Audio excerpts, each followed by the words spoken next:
Welcome to Fantasy Audiobook, Hogwarts. Start with a divorce and marry Hermione Backhanded. Chapter 1. The Foley Family. One of the 28 Holy Blood families in the group of Sunless Wizards. The family has lived for generations on a manor in the village of Foley in Hampshire. As the Foley family, who have always been known as potions masters. He is even more famous for his connections and wealth. Even when the Dark Lord wreaked havoc twice, the castle had never experienced any catastrophe. But today the atmosphere in this castle is serious. Some of the elf servants were also in a hurry, not as cheerful as before. Braun is 6 years old today. There was no magic riot yet, and to be honest Albert, I was a little worried about him. Quote. A beautiful woman in a purple robe said with some concern. The tall, thin, pale-skinned man beside her looked gloomy when he heard her words, and the hooked nose of the eagle also made this face look more and more fierce. But the words of the woman are agreed. After nodding slightly, the man said indifferently. Wait, if Braun hasn't awakened his magic when he is 9. Then we would have to send him to the Muggle world to live with my useless brother. Quote.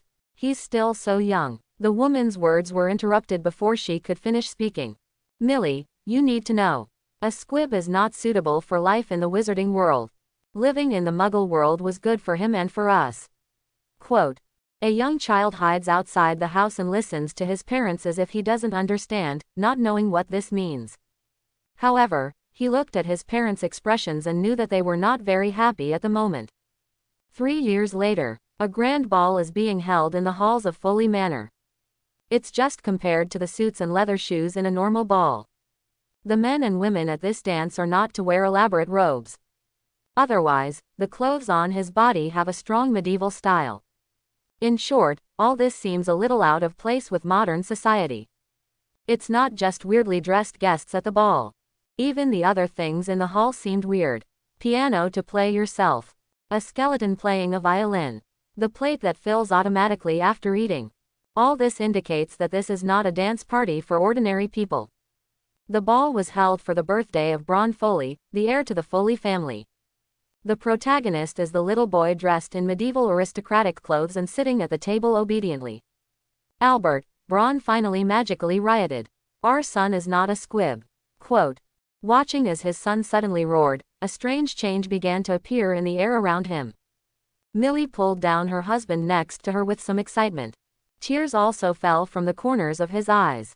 In contrast, the husband beside her is much more indifferent. Just looking at his trembling hands, I knew that he was not as calm as he seemed. The people around the dance also stopped, observing with interest the silly son of the Foley family. It's just that it didn't take long for these people to lose interest one by one. His face also became strange. This is because nothing has changed in the house.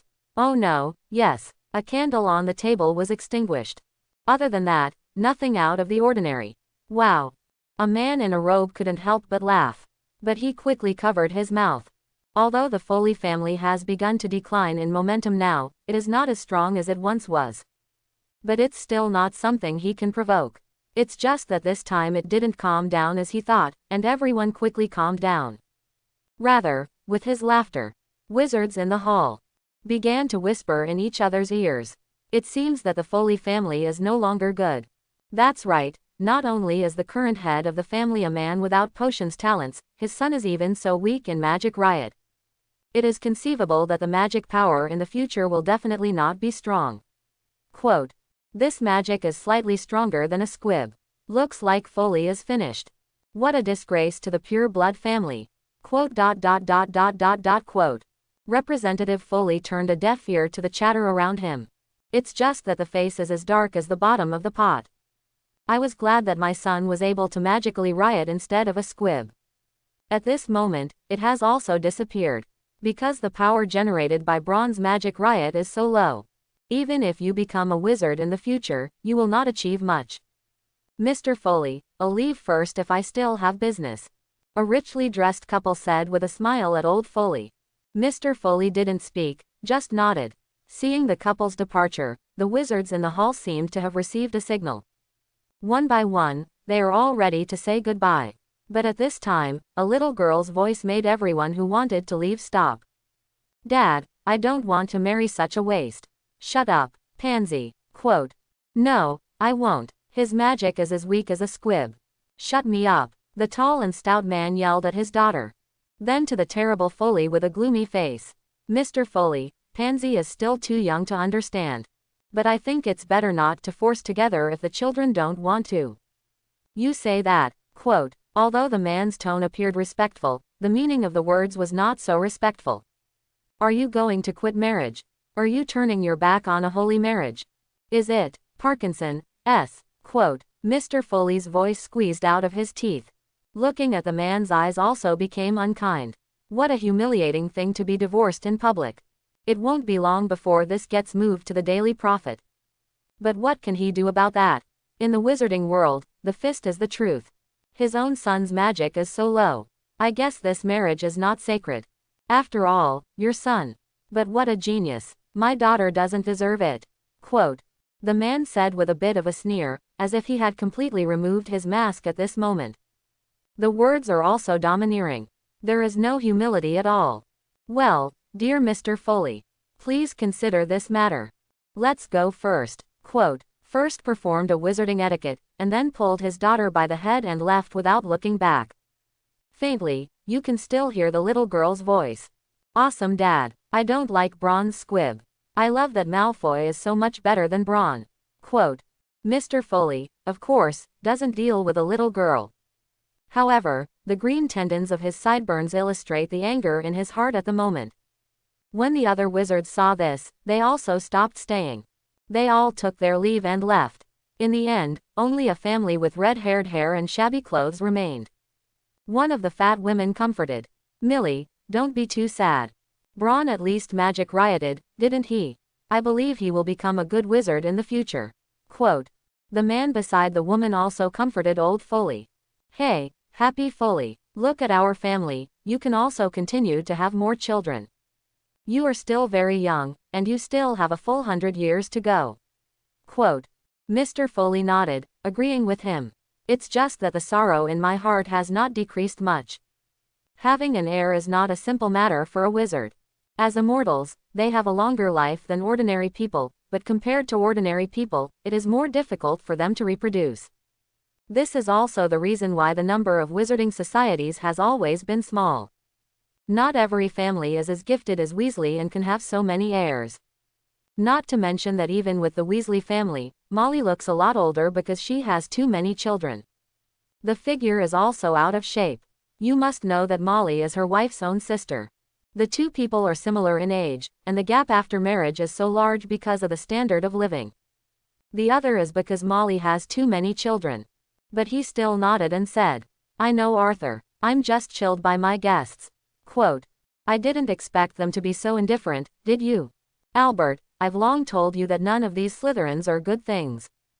In the time of the Dark Lord they were the most loyal Death Eaters. The same was true during the Grindelwald period. They're all bad. The chubby woman next to him pushed him to swallow the words.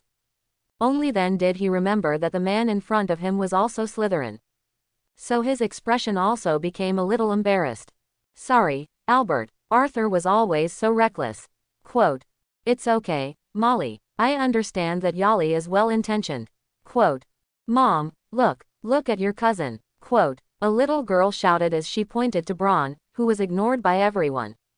The tone was a little excited. Everyone was also attracted by the little girl's words and turned to look. I saw that Braun, who had fallen unconscious due to the magic riot, actually floated again. This, Yali lost his voice a little. Boom. I saw bursts of magic around Braun. It's amazing. Maybe it's because Braun is unconscious at the moment. There was nowhere to vent this magic power, and after circling around Braun for a while, it rushed around like a wave of water. Defensive magic lit up in the house. It's resisting this powerful magic. Armor talisman, all defense. Arthur and Albert changed their faces as soon as they pulled out their wands and chanted the incantation. After a few minutes, the magic dissipated. In the smoke, the Weasleys coughed and stood up embarrassed. Foley's side isn't much better either. The ornate robe on his body was stained black with dust. The face is also black and white. It's extra funny. But even then the Foleys did not complain in the slightest. Instead, he looked at the boy who was still unconscious, and he was particularly excited.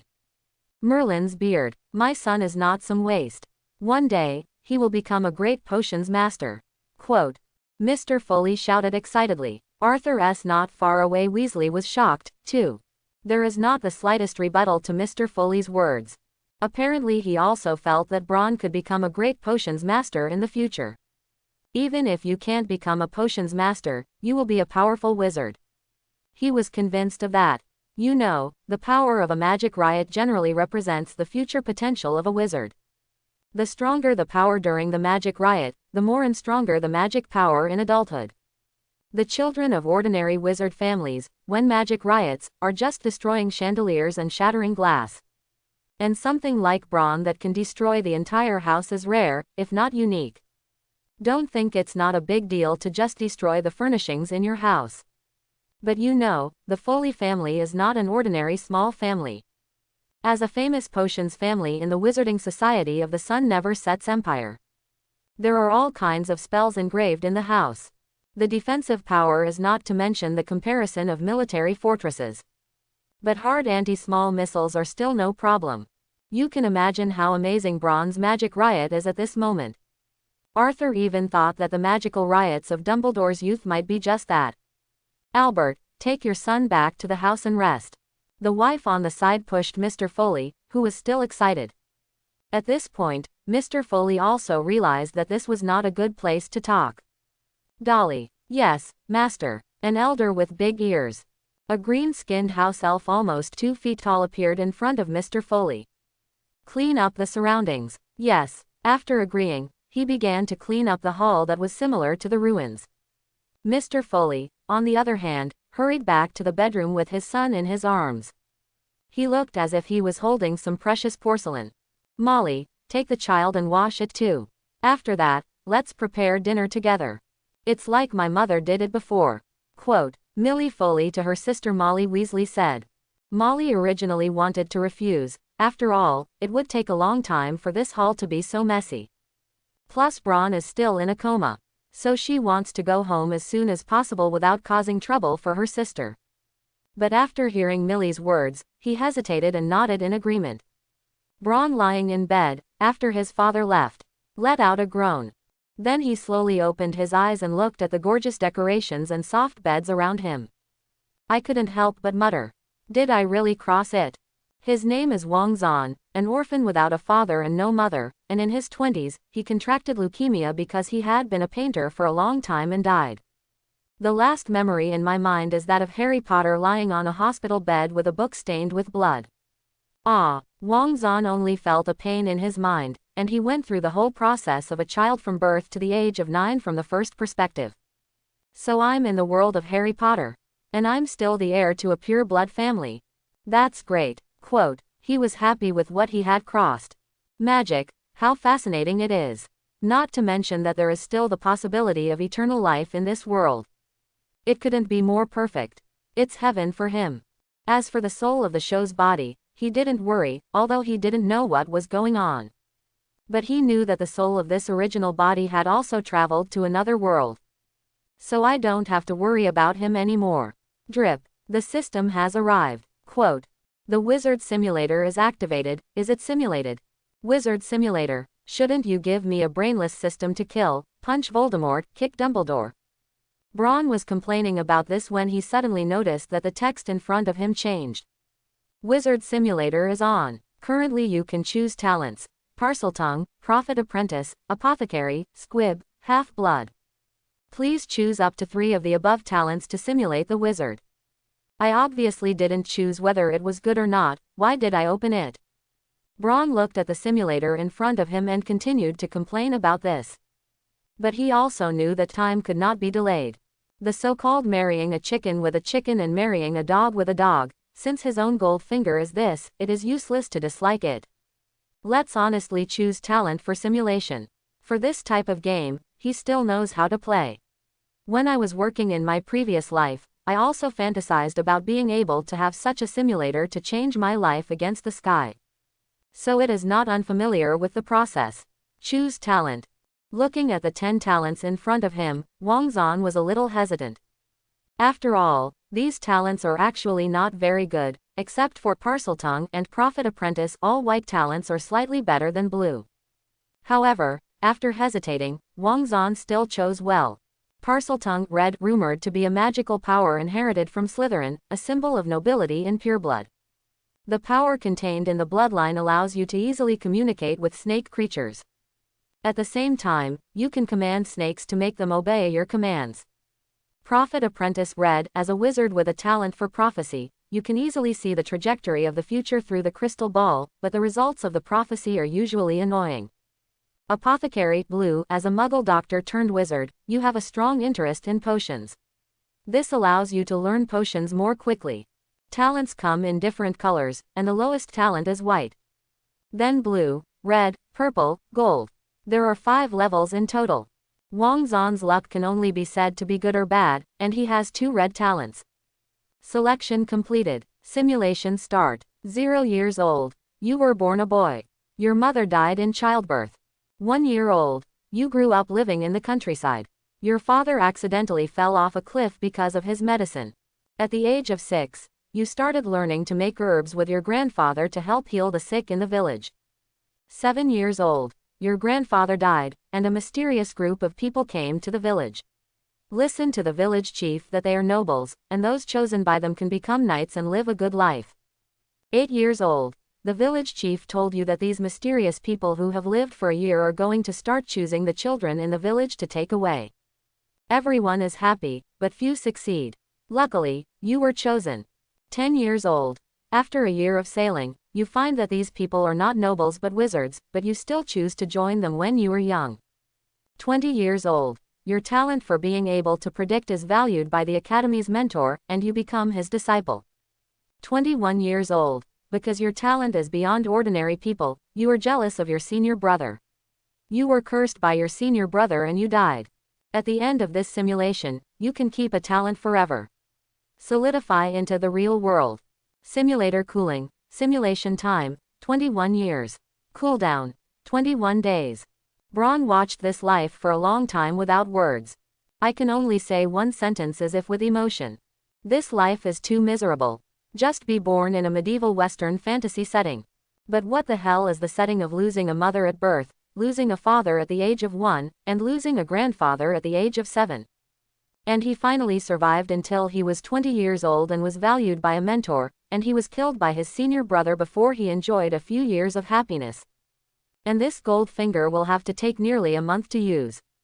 This is still a simulation of 21 years. If you live hundreds of years old, wouldn't you have to cool down for a year or 2? But fortunately, my family background is not bad, and I can live well even without gold finger in the future. Besides, I can choose to solidify a talent. Quote, my heart pounded a little when I thought of this. Parseltongue and Prophet are all very powerful forces in this magical world. However, you still have to think carefully about what you choose. What does solidification talent mean? Does it mean that I can't change it after I choose? Quote, no, solidifying talent refers to choosing a talent to enhance the host's talent in the real world. Between the end of the simulation and the start of the next simulation, the host can enjoy the boost of talent. However, on the next simulation, the host can only randomly reach 9 talents again. Cured talent occupies a place. Solidifying talent is not completely fixed. The host can choose to replace the curing talent by 1 more talent after the next simulation. Talent disappears after replacement, but experience from when talent is possessed is retained. So, is my talent infinite? Braun's tone was a little excited. If it's infinite, no, please don't be delusional, be down to earth. The host has a maximum of 10 talents. Please explore the specific situation by the host. Braun asked a few more words, but found no response. I had no choice but to give up. Look at the 3 talents in front of you. Wang Zan looked a little hesitant. It stands to reason that choosing Parseltongue or Prophet Apprentice is the best choice. After all, both of these talents are red talents. It is a relatively advanced talent, and the former is the pursuit of almost every pure-blood family. Because this represents a noble lineage, not to mention the latter.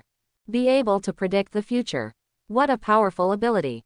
But after hesitating for a while, Wang Zan still decided to choose the pharmacist talent, although this talent was only slightly higher than white. This is the choice Wang Zan made after reading the memory of the original body. The original family is a family of potionsians. And it is a famous family of potions masters. For this family, making potions is the real right way. Just like a father is a doctor, a son is likely to choose a doctor. The father is a lawyer and the son is likely to be a lawyer. Because in this way, we can inherit the relationship between our fathers and go farther and smoother. Wang Zan's talent in choosing pharmacists is also the same. If he doesn't keep such a good relationship, do he have to run to learn something else? He really couldn't understand the thoughts of those rich second generations in his previous life. Since Wang Zan had decided, he no longer hesitated. Choose pharmacist talent. The selection is complete, and the pharmacist's talent has been solidified. In an instant, a lot of knowledge of herbs emerged in Wang Zan's mind. It's just that this knowledge, the more Wang Zan looks at it, the more weird it gets. Originally, he thought that these were all knowledge of Chinese medicine in Kyushu, but who would have thought that this was the knowledge of the Muggle wizard in his Sims? Like what tobacco brings health. Cocaine is a trendy drink. Eating dirt bags cures all diseases. But the bloodletting, burning, and enema made him a little unbearable. The most thing is, what the hell is mercury curing all diseases? Can constipation, depression, syphilis, and flu be treated? If Chinda knew that he would have to sit up from the coffin and perform a Thomas maneuver for you, he would give you a thumbs up. Alas, I have lost hope for these herbal knowledge. Fortunately, this thing is a blessing for potions making. No, I'll change him in 20 days. Quote, Braun comforted himself. A man came in through the door and looked at Braun on the bed with an inquiry. My son, are you feeling better? I heard your voice and came over as soon as I heard it. Quote, looking at Braun with some concern. Braun was a little nervous. After all, he was his original biological father and an adult wizard. What if you see that you are an imposter? I can only learn to stumble and salute as I look in my original memory. I'm very good father, I just had a headache just now, but now it's much better. Mr. Foley didn't think much of it. Thought that my son was weak after a magic riot. Comforted. Then you can rest well, I'll let Dobby call you later. Your Aunt Molly's family is too. After dinner you can play with Ronald and Poxy. Quote. Braun nodded and didn't say anything more. He still knows how much he says and is wrong. Fortunately, the original body is relatively silent, otherwise it is really difficult to disguise himself. Mr. Foley was unsuspicious. After a few more words, he hurried away. Braun was relieved to see Foley leave. Get out of bed and walk to the bookshelf not far from you. He was ready to experiment with his talent. There are many books on the shelves. Like, A History of Magic in Great Britain. War. The Wizard and the Goblin. Wait, but more books about potions. The 12 Uses of Dragon's Blood. Powerful Elixir. Plants of the Gods. Potions Guide. Wizard Elixir. Learning for Beginners. Close double angle bracket. 1,000 species of plants and ferns. ... Grab 1,000 plants and ferns off the bookshelf. That's right, just hold it down. The book is almost 10 centimeters thick. The skin of the book is an unknown animal skin. The top is stamped with gilded craftsmanship, on which dignified Gothic letters are printed. Braun opened the book. What catches your eye is a pattern of yellow stones. Next it is an introduction to this kind of thing. Dung stones, yellow stones with a slight smell. Has a powerful detoxifying effect. Used in many antidotes. The introductory part is not long. Braun finished reading it quickly. Although curious why dung stones belong to plants. But Braun didn't dwell on these things. Closing the book, Wang Zan tried to recite it, not knowing whether it was the reason for the talent or the original talent of this body. It took Braun less than 5 minutes to memorize the nearly 2,000 words. At first, I stumbled, but after opening the book and reading it twice, it was ripe. It's not as good as it's remembered, but it's also very powerful. You can carry it so fast after 3 times. Quote. Braun pulled out another book that had nothing to do with potions, Pure Blood Glory. The Wizards. The lineage is passed down from mystical powers, power. Sighing, Braun closed the book. Sure enough, only learning about potions will give you a bonus. He originally wanted to see if he was gifted. But reality soon gave him a slap in the face, telling Bron to sober him up. Honestly, use the talent given by Goldfinger to create a happy life, don't think about those that you don't get. After being slapped by reality, Bron was also quick to perk up. As a man with a gold finger, let's use Goldfinger honestly. Then he picked up the 10-centimeter book of 1,000 Plants and Ferns, and read it. This book is arguably the most basic introduction to potions. It needs to be memorized, since his apothecary talent can enhance his memory of potions knowledge. Then you will not be polite yourself. The back is over. Bron, who was a scumbag in his previous life, finally felt the joy of learning at this moment. Look at it once and read it twice and quickly memorize it. This feeling has to be said to be really cool. But happy times are always short-lived. Soon a knock on the door interrupted Bron's thoughts, waking him up from the ocean of knowledge. Who? Little young master, it's Dobby. The old man said to let Dobby call the little young master to eat. Quote.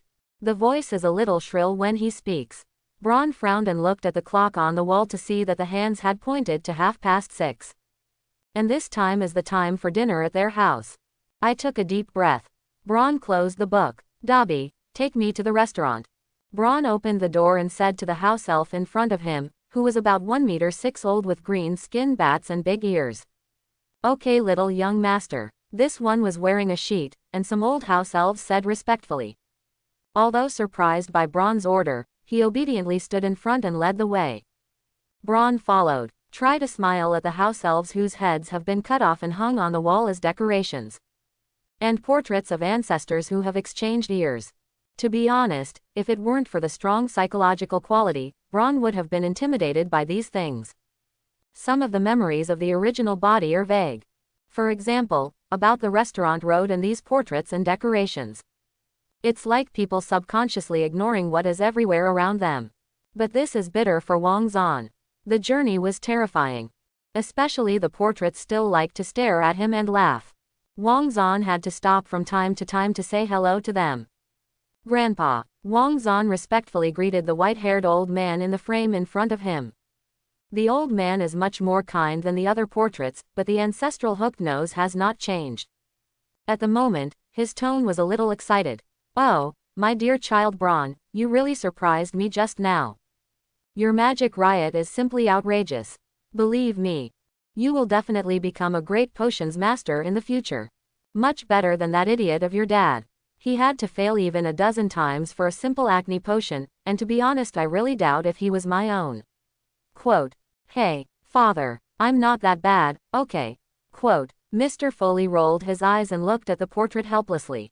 Although the portrait in front of him is not a magical creation made by his father through some magical means, it still contains part of his father's memories. So he is still very respectful to the portrait. The old man in the frame snorted. Some were dissatisfied and left, apparently to show off the news with other portraits. Okay, let's go. How did you go so slowly this time? Quote. Sorry Dad, I feel a little weak.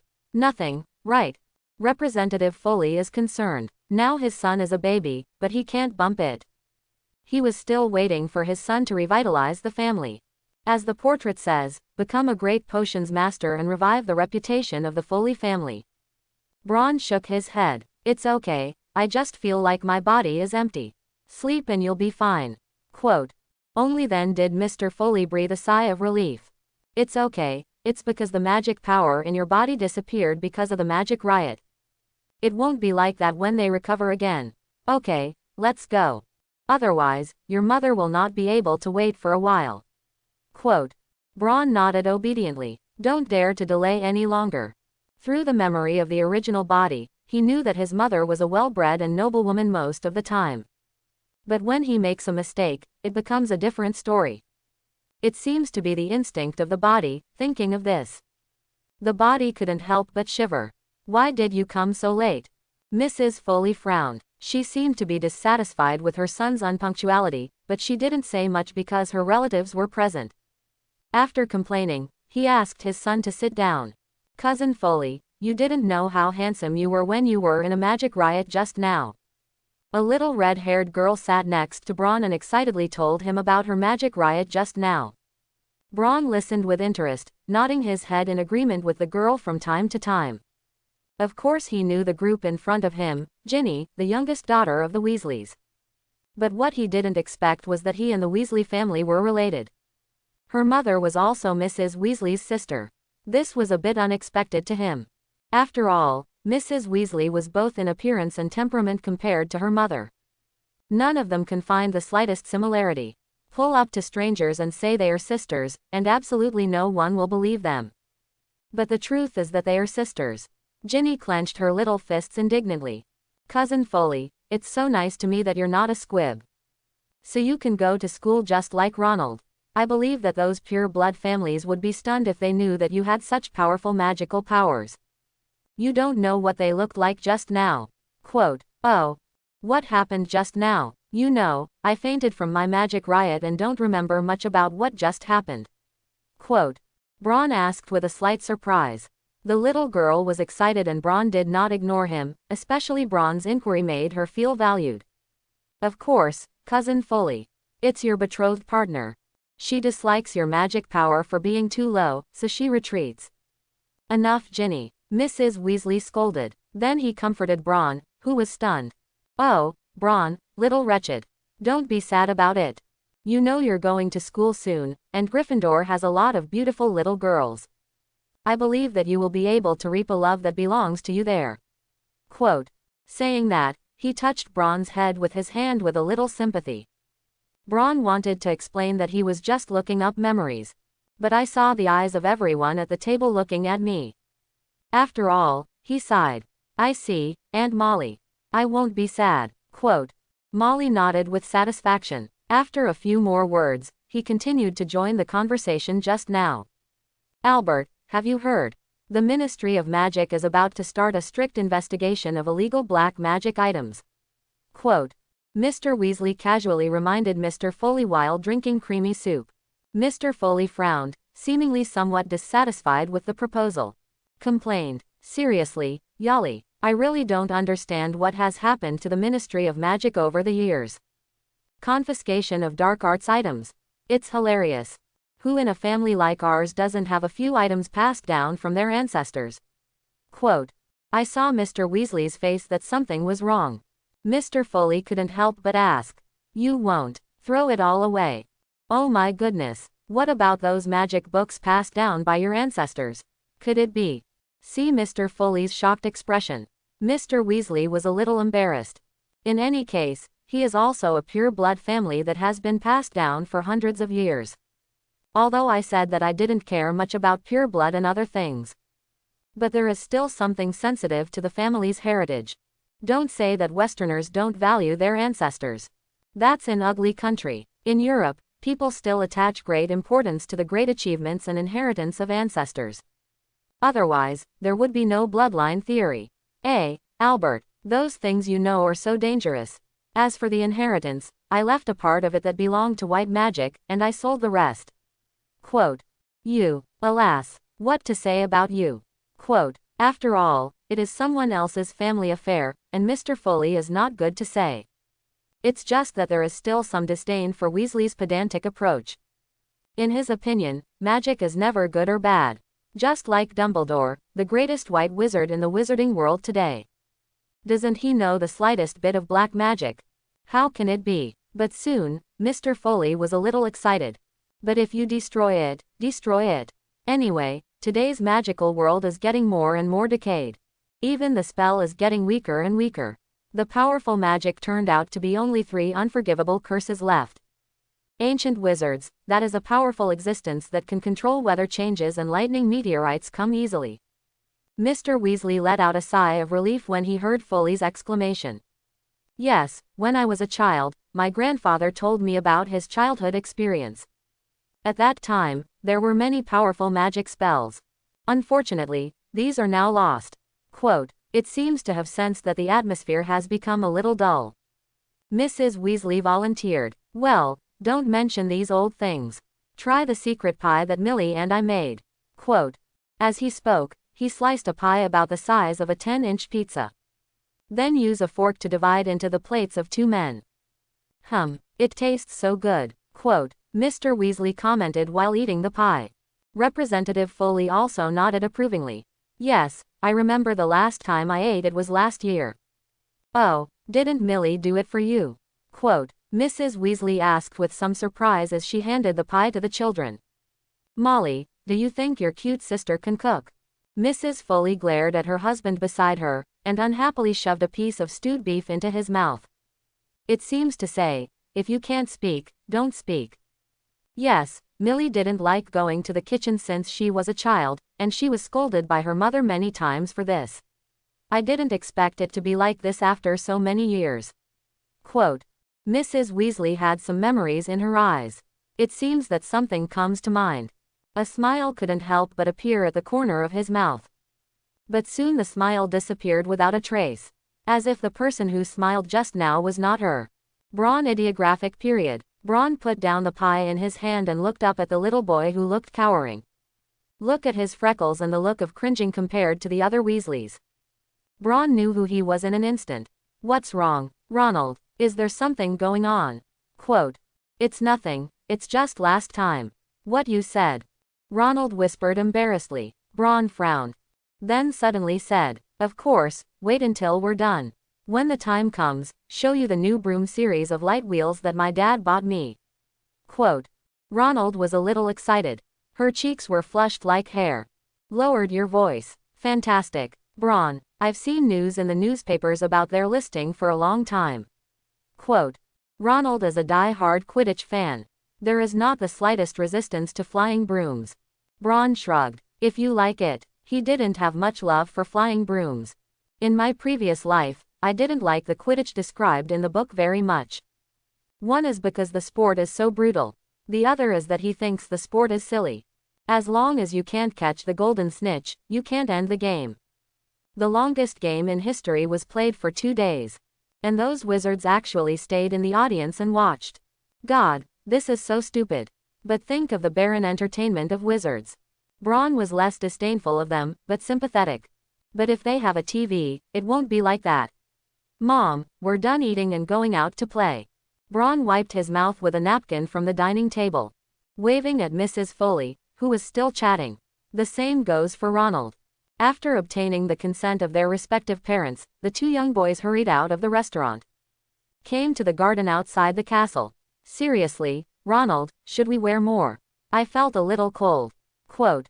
Look at the snow-covered meadows and frozen gardens. Braun sighed into his hands. He wore only a single shirt. It was fine to stay in the castle. As soon as it came out, it was a little cold. Braun, don't think about it, let's go see the broom quickly. Quote. Ronald said excitedly while shaking. He was also very cold. But his love for the flying broom still made the heat in his heart overcome the cold. Okay, if you insist. Quote. Braun stammered. 2 people running on the snow. After a while, I arrived outside a small wooden house. 2. Open the door. Pull Ronald in. Braun is more comfortable. To be honest, if it weren't for the fact that the original body would have been more reckless. Relatively brainless. And if he had a good relationship with Ronald, he would never do such a stupid thing. He almost froze half to death. Braun, it's amazing. Quote. Ronald looked at a delicate broom in front of him and said intoxicatedly. Can I touch it? Of course, you can ride it for a while if you want. But I suggest you don't do it, it's too cold and I'm afraid you'll catch a cold. Really, that's great. This is amazing. Quote. Watch Ronald touch the broom in fascination. Braun knew what he had just said was in vain. Forget that. If he wants to fly, let him fly. Anyway, it's not him who is going to catch a cold. Braun, look at this branch, each one is said to be hand-picked. And the trunk of the broom, is it perfect for you to touch? It's all handmade. And here, quote, Ronald pointed to a broom marker. The newly invented miniature is engraved with the symbol of magic solidification. This is a technology that has just appeared. Quote. Braun looked confused. Hara didn't like Quidditch in the first place. Because there has been no magic riot, using a flying broom is even more shadowless. So I didn't understand what Ronald was saying. But looking at his appearance, this broom in front of him turned out to be good. Braun waved his hand nonchalantly. Since you like it, this broom is for you. Really, Ronald's tone was a little excited. But soon he said with a little regret. No, it's better for you to keep it. What's wrong? Dislike. Quote. Braun was a little strange. After all, Ronald didn't look like he didn't like it just now. That look is like throwing myself on the broom. It's too expensive, my mother won't let me ask for it. Ronald knew the price of a broom. A new broom like this would have to have 200 gold gallons. You must know that his monthly pocket money is only a few copper nats. Not even Yinxico, not to mention this flying broom that costs 200 gold gallons. He hadn't even touched a single jinglein. This broom is almost catching up with his father's salary for half a year. His mother would definitely not let him receive such a gift. Oh, okay then. Braun didn't force Ronald either. But he promised Ronald to come back and play more in the future. Anyway, this broom is also ash to put here. It's better to let Ronald have nothing to play. Hurry up, Braun, let's go out and try. Ronald said cautiously, holding the broom. Braun couldn't resist Ronald's plea. I could only sigh. Then he and Ronald put on a cloak. Went out with a broomstick. True, he has more than one broom. New flying brooms are introduced every year. He will all get a handful of Christmas presents. Some were given by his parents or by other people in the family or his father's friends. What he is holding now is the famous sweeping 7 stars. Known for stability and security. Great for beginners like him. In Ronald's hands is the Lightwheel 1999. The two walked to the garden. Ronald stands beside Braun and instructs him how to ride a broomstick. First you put your broom under you like I did. Then hold on. Quote. Braun followed his likeness, riding on a broomstick. Not to mention that there is no imaginary egg feeling. In his previous life, when he was still riding a broom like wizards, what if he suddenly stopped suddenly? The witch is okay, will the wizard fly and fight? Unexpectedly, I tried it myself to find out. On the surface, it was just a broom, but when I rode on it, I found that there was an invisible magic force supporting me. It feels a bit like a sofa cushion. The body is also at a certain distance from the broom. And not directly on the broom. Yes, very well. Then slowly raise your hand. Yes, slow down. Braun slowly lifted his hands holding the broom up nervously. Gradually, he felt his feet off the ground. Looking down, I saw that my feet were almost a dozen centimeters away from the ground. And then that. What's next? Quote. Braun asked with a little excitement. To be honest, this feeling of flying is amazing. Braun, who in his previous life also sneered at wizards riding brooms, has long been conquered by this wonderful feeling at this moment. Control the broom with your magic power, imagine where you want to go, don't be nervous slowly. Ronald was excited, too. As a Luther who was often compared to nothing by his brother in the Weasley family. At this moment, he actually let his cousin learn to fly a broom through his own teaching. What could be more exciting than this?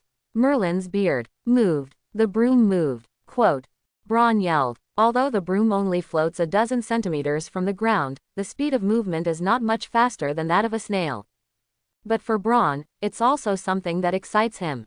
Looking at his unproductive cousin, Ronald couldn't help but want to show himself again. Braun, look at me, let me show you the real technology. Quote.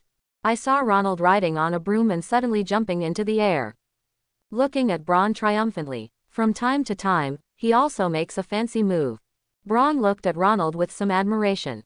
Although he was very disgusted with the character of Ronald in his previous life, I have to say at the moment that he still has merits. At least this flying technique is quite powerful.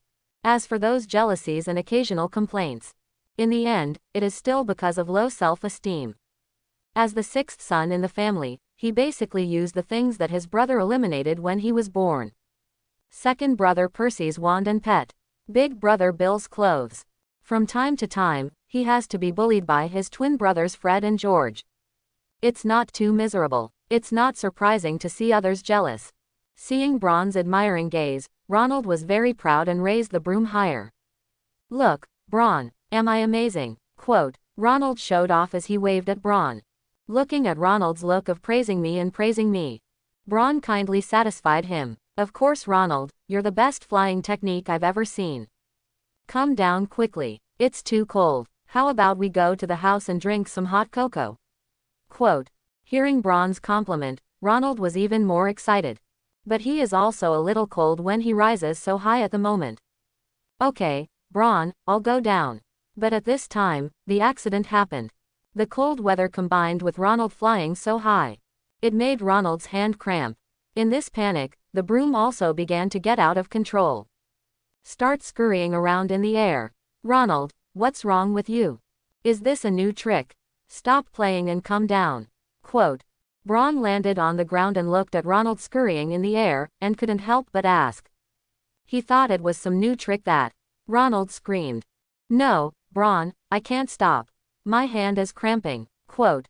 What? But before he could do anything, Ronald screamed and fell out of the air. Ronald. With such a high altitude in the air, falling down is not fun. At the moment, Bron had only one thought in his mind. Catch him, catch him. With Bron's thoughts, the air around him began to change a little. The scattered goose feather snow fell slower and slower, as if time was gradually slowing down with Bron's will. The snow on the ground began to shiver regularly. Then it condensed into a huge snow hand with a bang. The snow hand is huge, and the part of the arm is connected to the ground. It's like a giant hidden underground, stretching his posture. Although the snow hand is huge, it is very flexible. Catch Ronald, who was screaming and falling. Then slowly put it on the ground. And the snowman also collapsed and turned into flakes of snow again after completing the task. Scattered on the ground. Ronald, are you all right? Bron nervously ran to Ronald's side. Although I don't know what happened just now. But he felt that it might have something to do with him. What's going on? Everyone who had been eating dinner and chatting in the house also ran out. Originally, they were eating and chatting in the house. But suddenly a loud bang was heard. Frightened, they hurriedly ran out to see what was going on. After all, it's only been a few years since peace. Memories of the Voldemort disaster of previous years are still fresh. I'm afraid of some dark wizard's attack. Who knew that I just came out and saw huge snow hands emerge from the ground to catch Ronald.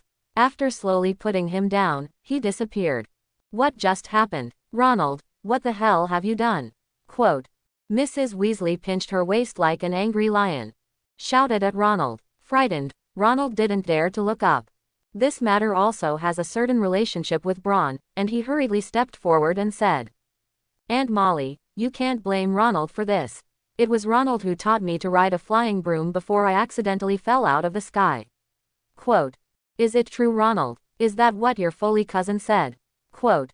Of course, Ronald would not say that he wanted to show off that he would fly so high, and first threw Bron a grateful look. Then hurriedly replied, Yes, Mom, that's right. I accidentally fell off. Quote. Although there were still some doubts in her heart, she still soothed her mood and was no longer as angry as just now. Be careful next time, do you know? Ronald. Of course, Mom, I know. Quote. Mrs. Weasley nodded in satisfaction. Among her sons, she was most worried not about mischievous Fred and George but about this timid little son. After hearing him admit his mistake, she stopped dwelling on the matter. Instead, he began to ask about the giant snowman. What's going on with that snow hand? Suddenly Molly's face turned to the side. Children hiding behind us, and maybe there are strangers around. Just now, she was frightened by Ronald's fall from the sky, and her heart was full of anger, and only now did she think that the point was not Ronald falling. It's the giant hand that catches Ronald. There must be a strange wizard hiding around her. Mrs. Foley stood beside Mrs. Weasley. The beautiful big eyes are as cold as frost at the moment. Look around for abnormalities. Mr. Foley and Mr. Weasley took out their wands and looked around warily. They thought there was some wizard around. Hey, friend, come out. Stop hiding. I'm Arthur S. of the Ministry of Magic's Division for the Misuse of Muggle Items. Weasley Idiographic Period. Quote. We have no ill intentions for your incursion into my manor, for the sake of you saving my nephew. As long as you come out, I will let you go. Quote. Mr. Foley and Mr. Weasley watched back to back vigilantly. You know, the Foley family is not so easy to break into. Magic Circle. Philosopher's Stone Statue. There are also house elves. Triple Insurance is able to keep out most intruders. But even then, this intruder who does not know the name can come in, can be imagined. How powerful he was, although he saved Ronald. But no one knows what the purpose of this wizard is. This makes them not want to be vigilant. But no matter how much the two searched, they found no strange wizard. This made the two more and more nervous.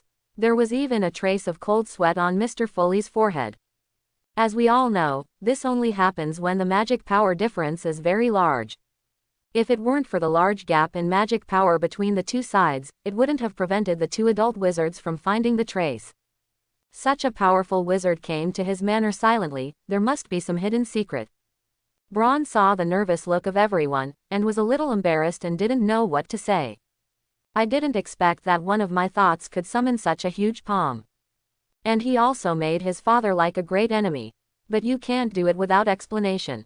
You can't let everyone just stand like this on a cold day.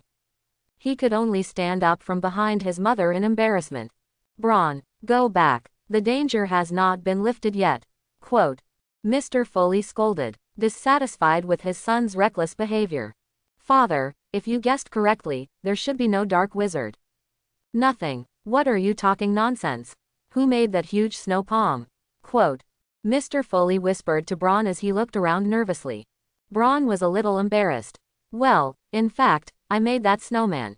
What? Bron is not funny as a joke. Quote. Mr. Weasley frowned. Little wizard bragging seems normal to them. After all, that's how they came. What a wit fighting fire dragon. Punch the dark wizard. He was favored by the national Quidditch team, but gave up because he was reluctant to leave his parents. These are all too normal. Even if they heard it, they all laughed and passed. But this is different. This is a matter of human life. As Bron's uncle, he decided to educate the child well after solving this matter. Really, I'm not lying. Quote. Oh, then tell me how you used such powerful magic. Quote. Mr. Weasley said nonchalantly as he looked around. Just now Ronald fell out of the sky. I thought to myself, catch him and catch him. Then the snowflake turned into a palm to catch Ronald. Just like this. Quote. With that, Bron recalled the feeling just now. I don't know if these snowflakes are soaked by Bron's magic or if Bron is really a genius. As the magic power around them surged, everyone seemed to feel that the speed of snowflakes falling became slower and slower. The snow hand that had just appeared reappeared. Although it is much smaller, there is no doubt that this is exactly the same as the one just now. Oh, Merlin's beard. Did you see that, Fred? Quote. Of course, George. It's shocking. Quote. The twin brother opened his mouth wide. Watch the giant palm rise. Mrs. Foley was also struck by her own son.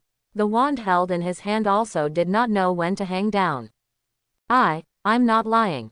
Maintaining such a massive creation was still too reluctant for Bron. When he was about to lose his power, Bron decisively cut off the mana output. Anyway, looking at everyone's surprised expressions, you can tell that they believe it. Then it becomes useless to maintain this magic. In an instant, the snow-white palm collapsed with a bang. A snowflake splashed on the ground. Bron, who almost fell, was held by his father. But his face was still white and frightening. Use the magic 3 times in a row. This is indeed too much of a burden for a child who has just awakened to magic. If it weren't for the fact that Bron was a traverser, the soul was stronger. Ordinary children have long fainted. It's okay, Dad, I'm just a little out of power. Quote. Bron, who had regained some strength, broke free of his father's hand. In fact, he did not expect that he would succeed. Doesn't it mean that magic is uncontrollable without a wand? What is the situation now? Silently. Silence is an ability that belongs to the category of black magic. Simply put, it is a mind that does without the magic of a wand spell. But the disadvantages are also obvious. Uncontrollable, the consumption of mana is huge. It's a bit similar to Bron's current situation. Mr. Foley has not shaken off the shock just now. Excited and at the same time with some seriousness. Bron, my son, to be honest, I didn't expect your magic to be so powerful.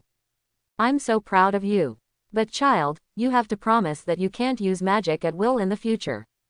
It's dangerous. Magic that is not controlled by a wand is like a runaway beast, indistinguishable from friend or foe. So, promise me, okay? Quote. Looking at his father's serious expression, Bron nodded. Of course, father, I won't mess with it. Quote. Good. Look at you, look tired today. Dom. Quote. A female house elf wearing pink curtains appears in front of Braun. What do you tell the master? Take the little young master back to the bedroom and use the phantom to move. Good master. The house elf first respectfully answered Braun's request. Then press your palm on Braun's body. With a burst of distortion in space, Braun appeared in his bedroom. Dom, why do I feel that your phantom movement is not the same as my father's? I didn't feel sick. Quote, it's not that he hasn't experienced phantom migration. To be honest, that feeling is not very good. Every time there is a feeling of weightlessness and nausea. It's like motion sickness. Chapter 11. But the phantom migration of house elves does not feel this way. He was a little curious about it. Dear little host. House elf magic is different from wizarding. Our bodies are more adapted to the rules of space. At the same time, it will not disturb the stability of the space. Quote. Dom respectfully answered Braun's question. So, Dom, can you teach me your magic? Quote. Braun asked with some anticipation. After all, I have found it better. Why do you still learn about the ones that have side effects? I'm sorry, little master. You can't learn house elf magic. Quote. Braun frowned. Why? Because a large part of our magic doesn't need spells. It's all a talent that belongs to the race. Quote. Really? You're not lying to me, are you? Quote. Braun doubted. Who knew that after he said this, Dom's reaction was a little unexpected to him. Bad Dom. Bad Dom. Can't teach the little master magic. Quote. Shouting as he banged his head against the wall. Braun was taken aback and hurriedly said. What are you doing? Stop. Stop. Quote. No little master, Dom is punishing himself. So it can't stop. Quote. After explaining, he banged his head against the wall. Although it is too scary to know that house elves punish themselves when their owners are dissatisfied. I thought that the author in the book was exaggerating, but I didn't expect it to be like this. Stop, Dom, I order you. Hearing Braun's order, Dom reluctantly stopped. But even so, a bag swollen out of the head. Braun is not a saint, but he is also not a bad guy to the bone. He's just an ordinary little man. So it's still pity to see the bag on Dom's head. Dom, I didn't blame you, I was just asking you. Yes, little master. See Dom's submissive look. Braun knew it was useless to say anything. After all, they have been tamed for thousands of years. You can't make them change just by a few words. Sighed. Dom, you can leave me to rest. Remember to treat the wound on your head with medication. Quote. Yes, little master. Dom replied respectfully to Braun's words. After going out, I closed the door carefully. Lying in bed, Braun began to think crankily. There is a scene where I travel through during the day. There is also the excitement of manipulating the flying broom just now. Finally, Braun fell asleep more and more. Early morning. Braun felt his nose itch a little. From time to time, you can feel the hot and humid air in your ears. Make his ears tickle. He opened his eyes with some confusion. What catches your eye is a pair of red hair. Good morning. Ginny greeted Braun with a grin. Secretly put the hair on Braun's nose away. Pretend that nothing happened. Braun yawned, and of course he noticed Ginny's small movements. But he wasn't angry. Who would be angry with a cute little girl? Ginny, why are you up so early? It's not early. It's past 7 o'clock now. Quote. Ginny said as she bounced away, staring at the book on Braun's desk. However, after discovering that the content inside was not very interesting, I closed it in disappointment. Aunt Millie asked me to call you to dinner. Got it. Then stared at Ginny without speaking. The little girl blushed and muttered in her mouth. It's like no one has seen it. But he turned and left. Braun then took off his pajamas. Change your clothes. I looked at myself in the mirror in the room. I couldn't help but mutter. Handsome. I have to say that this body is still quite cool. Towering nose, smooth skin. The hair that originally looked a little long matched with this sunny smile. Just 2 words, perfect. I can't help but play with it. Magic mirror, who is the most handsome person in the world? Of course it's your master. I'll go. Braun was taken aback by the mirror that suddenly spoke. He patted the male mouth with reluctance. But thinking that you are in a magical family, you are not so afraid. Magic, after all, some strange magical creations are normal. Magic mirror, who is the ugliest person in the world? It's you, my master. While speaking up, on the one hand, a Braun wearing a clown nose appeared in the mirror comically. And then do some funny moves. Whoosh, interesting. Quote. Braun was amused by himself in the mirror. Played with the mirror for a while. Braun went downstairs. The restaurant is on the ground floor. Connected to an open-plan kitchen. To meet the needs of the owners who want to cook for themselves. As for some dinners, etc., you need house elves in the kitchen under the castle. They are good cooks. Some kitchen magic is at your fingertips. Otherwise, the kitchens at Hogwarts wouldn't be full of house elves. This is with the help of Ms. Hufflepuff, but also their own talents. In addition, elves can share their sights with each other. This makes every house elf aware of some of Ms. Hufflepuff's delicacies. This is also an important reason for their culinary excellence. As soon as he came downstairs, Braun saw his aunt, Molly J. Weasley was busy in the kitchen, while Ginny, who had just called him, was on the side to help. The rest of the Weasley family sat in pairs at the dining table and on the couch. See Braun down. Molly S. Weasley greeted cordially. Honey, come down quickly. Breakfast was about to be made. Quote. Oh, good aunt, agreed, and went downstairs and sat down at the dining table. George sat beside Braun and handed over a wrapped full toffee. Hey, Braun, here you go. Quote. Fred continued. That's a good thing. Yes, it tastes good. George said again. Looking at the appearance of the two brothers, Braun knew that the two brothers did not hold back any good farts. Braun. Ronald saw his brother fooling Braun into eating candy and desperately wanted to stop it. As soon as he stepped forward, Fred covered his mouth. Braun, eat quickly. George was a little eager. You can't let Ronald break things. I'm still waiting to see Braun's joke. Braun rolled his eyes. He said with a smile. George, is there any ingredient in the candy? George said quietly. How is that possible? We're your cousins. And I'm not George, I'm Fred. Quote. Fred, who was covering Ronald's mouth on the side, also hurriedly said. That's right, we won't pit you, just ordinary candy. Finally, I'm George. Quote. Okay, give me a taste. Braun didn't participate in their boring guess who I am.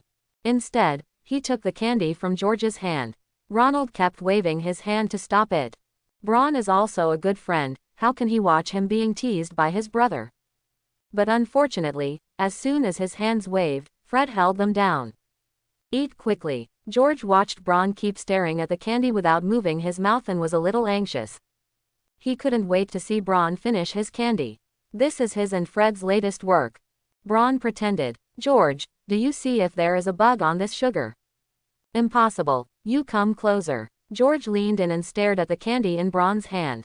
Nope, you read it wrong. Quote. You really see this? Braun said, pointing to a black dot. No, George wasn't done yet. Braun shoved the toffee in his hand into his open mouth. The candy works quickly. Before George could spit it out, the tongue begins to grow and grow visibly to the naked eye. Finally, I saw a pink tongue hanging outside. Oh, George, what's wrong with you? Quote. Braun asked funny. No, is there something wrong with that sugar? You even want to trick your dear cousin? Quote. Braun blocked George from speaking. I didn't know who to shoot at the anger I wanted to make. After all, this matter was originally intended to trick Braun. But people were not fooled. Instead, he let himself eat the sugar. Merlin's beard. George, what's wrong with you? Quote. Mrs. Weasley asked in surprise when she spotted George, who was holding his tongue, carrying the food. Womo is, sneer Wenty, I'm fine, a little problem. Closing parenthesis quote. George said with a big tongue. At this moment, Ronald has also broken free from Fred's shackles. Triumphantly complained. Mom, just now George and Fred wanted to trick Braun into eating the whole candy they made, but I didn't expect Braun to be fooled, but George ate it. Mrs. Weasley's face instantly darkened. George, Fred. Why can't you be honest? You're out of pocket money for this month. And also, don't give me any more weird things about you in the future. Quote. Mom, at this moment George's tongue has been restored. Eager to explain, but Mrs. Weasley didn't want to hear her uncompromising son explain. Here no George, and you Fred. Quote. Seeing his mother angry. George and Fred were also afraid to speak. I could only nod my head in agreement. Promise me. Okay, Mom, we promise. Quote, Mrs. Weasley then spared these two mischievous sons. Wiped his hands with his apron. Then he called out to the crowd for breakfast. If Chinese breakfast is a treat for the taste buds, then the English breakfast is a torture of the taste buds, pure dark cuisine. For example, what blood sausage pudding, roasted tomatoes, and so on. The taste can only be described in one word. At least for Bron, who was ataxia in his previous life. Luckily, Mrs. Weasley cooked a more modest English breakfast. Made some Scottish fried eggs. Served with sausage bacon. There are also some toasts. A glass of hot milk per person. A very simple meal. The only thing that is a little difficult is the Scottish fried egg. Marinate the pork pieces with salt, cooking wine and pepper for 15 minutes. Then put the quail eggs in the pan and cook for 2 minutes. Peeling the quail eggs is one of the most difficult steps in the process. Because quail eggs are not fully ripe, so it's easy to peel off, but that's for muggles. And the wizard only needs to wave his wand easily to make the quail eggs obediently take off their clothes, revealing their white bodies. Wrap the skinned quail eggs with a layer of pork puree. Then coat with frying powder and egg liquid. Fry the golden brown in the pan and take it out. Why don't you eat it? Is Bron unappetizing? Look at Bron, who is just eating slices of bread and bacon. Mrs. Weasley asked suspiciously. No, Aunt, I just think the delicacy should be saved for last. Bron said with a stiff smile. To be honest, he really has no appetite for these fried eggs that can burst out egg liquid with a single bite. Especially when I saw Ronald next to me with a mouthful of egg liquid, I lost my appetite. But no way, Mrs. Weasley asked herself, could he still say he didn't like it? Stiffen the scalp and fork a fried egg with a fork. Cut in half and put in your mouth. Huh, Bron raised an eyebrow. It wasn't as bad as he thought. The taste is actually pretty good. Originally, he thought that the egg liquid would be very fishy. But in fact, it does not, but it has some fresh fragrance. But it's fine to eat it once in a while. Try it, Bron is still acceptable.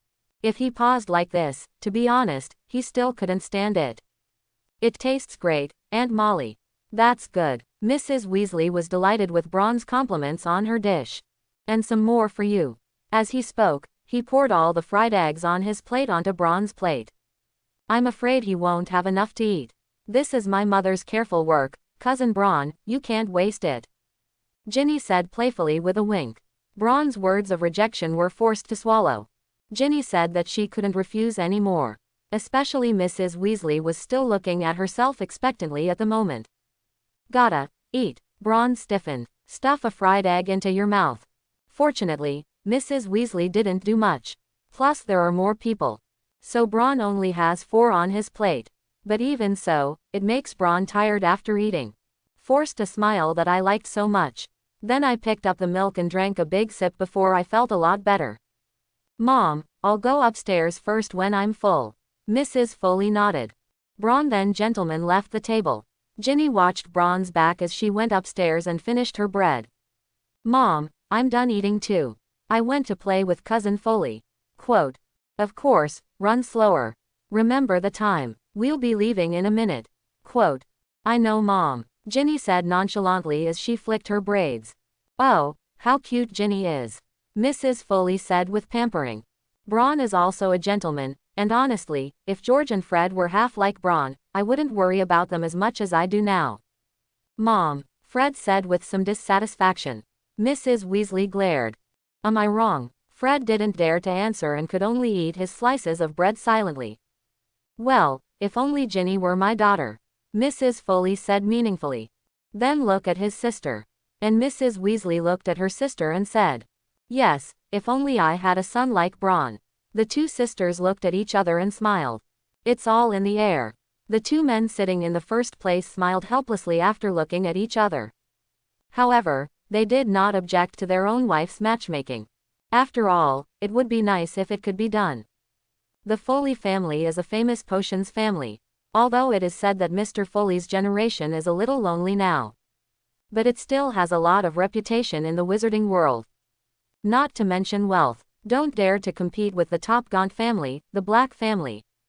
But it can still be regarded as the top rich family in the pure blood family.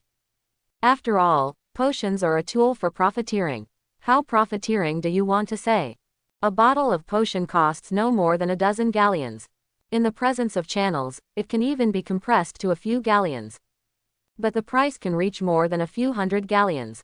That's still the price of a bottle. You can get at least 2 bottles for making a potion once. Some potions masters can even reach 4 bottles. That's a 100-fold benefit. The Weasley family is poor. But the status is not low in the slightest. Their family is a hardcore Gryffindor. He is also Dumbledore's right hand and a member of the Order of the Phoenix. It has a high status in Gryffindor. Arthur S. Weasley is also the head of the Ministry of Magic's Division of Misuse of Muggle Items. The name may sound a little funny, but from the original book, he has the power to raid various pure blood families to find dark magic items. The status of this division is not small. Even say, Arthur S. It is possible that Weasley was specially promoted to this division by Dumbledore to deal with the pure blood family. If too merry, the Foley family was able to use the power of the Weasley family to increase their influence on the Ministry of Magic. And the Weasley family can also get help from the Foleys. If nothing else, at least you can get a lot of help and some necessary magic potions. However, what will happen in the end, it depends on the 2 children. Cousin, why are you here? Ron was a little curious about Ginny coming to him. Of course, just curiosity. After opening the door for Ginny, I don't care. Instead, he held his potions book and continued to read. Ginny patted Ron on the shoulder with some dissatisfaction. Then leaned his head behind him and said, "Why can't I come? What are you looking at?" Quote, 1,000 magical herbs and mushrooms, the work of wizard Felita Spold. Ron replied nonchalantly, "Isn't this the textbook for the first year of Hogwarts herbology and potions? What's so nice to see? You'll have to study anyway when you start next year." Quote, Ginny couldn't help but ask. She still knew this book. After all, her brothers all went to Hogwarts. Textbooks are also known. She just didn't understand why Ron read these boring books. Could it be Gilderoy doesn't Lockhart's book smell? Yes. However, it is easier to learn early. Baishian is a powerful healing and repair herb that can heal superficial wounds through raw food. After agreeing to Ginny, Ron began to recite the above knowledge. After all, if you don't want to preserve your pharmacist talent permanently, you can only use it for more than 20 days. It can't be wasted. He was ready to memorize this book and another potions book skillfully during those 20 days. Then, with the help of his father's wand, he tried to make 2 potions. Arsenal Gigg's Magic Potions and Potions. It is also a first-year Hogwarts textbook. But why are the contents and covers of these books different from those of my brother? Quote, Ginny flipped through a black animal skin on Bron's desk with a steaming crucible drawn on it. Compared with his brother's book, although the pattern is the same, this book is much more refined. Not only is the book cover made of dyed dragon leather, but the crucible title on it is gilded. Together with his brother's humble parchment, I can't see the slightest resemblance between the 2. Because this is the first edition of Arsene Gigg's book to my grandfather, of course it will be different. Compared with everyone's textbook, the content of this book is more comprehensive, not only the manuscript written by Arsenal himself, but also some deleted content in the textbook. And my grandfather's note. Quote, fake, Ginny said in shock. This is Arsenal Gigg, famous potions master. He is also a former professor at Hogwarts. His influence on being chosen by Hogwarts as a textbook is evident. But it was such a great potions master who would give the Foley family the first edition of the manuscript book. Although the Foley family is famous among potions, it is shocking. Bron shrugged. There was no surprise at Ginny's reaction. He was also shocked for a long time when he first found out. Open the title page of the book and see. Ginny obediently did so. I saw a line written on the title page of the book. Give me the leader in potions, who is also my dearest teacher, Mr. Fogman Foley. Thank you for his selfless help in my journey to learn potions. Arsene Gigg. This. Ginny was speechless with excitement. That's right, he's my grandfather. Sigismund Foley. One of the many writers of potions, a great and outstanding potions master. Don't be so excited. If you want to see him, you can see him in the portrait at the corner of the hallway. But now he should go talk to his old friend. Quote, Bron answered what she wanted to ask for Ginny. This indifferent look made Ginny a little crazy. This is Arneson gig. Why aren't you excited at all? Quote. Bron was thrilled, of course, but he was done. And so many books on my bookshelf are going to be excited long ago. He's not in a mood now. It's nothing. The books on the shelves are basically first edition books and books specially gifted to my ancestors. If I'm surprised, when do I have to be surprised? Quote. Ginny looked at the slowly dripping books on the wall-lined bookshelf behind Bron. I couldn't help but be deeply shocked in my heart. I was shocked not only by the heritage of the Foley family, but also by this deeply precipitated history and connections. The people who can publish books in the wizarding world are basically famous characters. If Bron says, all the books are gifts and first editions, which shows the Foley's connections and long history. Of course, her family also has a collection of books. After all, no matter how lonely, the Weasley family is also one of the 28 holy ancestors of pure blood, and of course there are books that represent the family's heritage. It's just that their own collection of books is much worse than that of the Foley family. It is simply the gap between Firefly and Howew. Not to mention compared to the Foley family's total book collection. The wall of books in Bron's bedroom alone doesn't compare. That adds up to a few hundred. Basically, they are all family inheritance books, and there is no special gift from others. Except for those books that carry evil. There are only a few hundred books with relatively little power and no danger. It's not a star worse than Bron's thousands of books. In order to be afraid that the little girl would continue to pester herself. Bron closed the book, walked to the bookshelf and stepped on the ladder to carry the 3 books down. Fortunately, these 3 books are not that thick. But even so, Bron's young body was also a little strained. Put 3 books on your desk. Then handed it to Ginny. To you, don't bother me.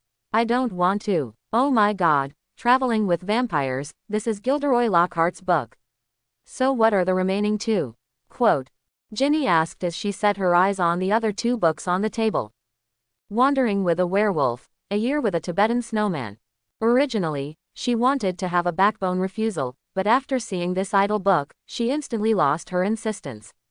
Oh, Cousin Foley, this is amazing. How do you know this is my favorite author? Quote. Ginny flipped through the book excitedly and turned to look at Bron. Ah, what's wrong again? Bron couldn't help but cover his ears. A little helpless to the startled Ginny. This is Gilderoy Lockhart's autograph. And the message, to my dear little wizard, Gilderoy Lockhart Ideographic period. Single quote. Cousin, this is amazing. How did you get it? It is said that Gilderoy Lockhart's signature is hard to find. Quote.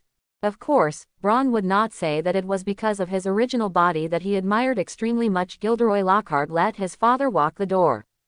At this time, Gilderoy Lockhart was not like the Flower Peacock 3 years later. As long as there was his book signing club, he would voluntarily sign for you.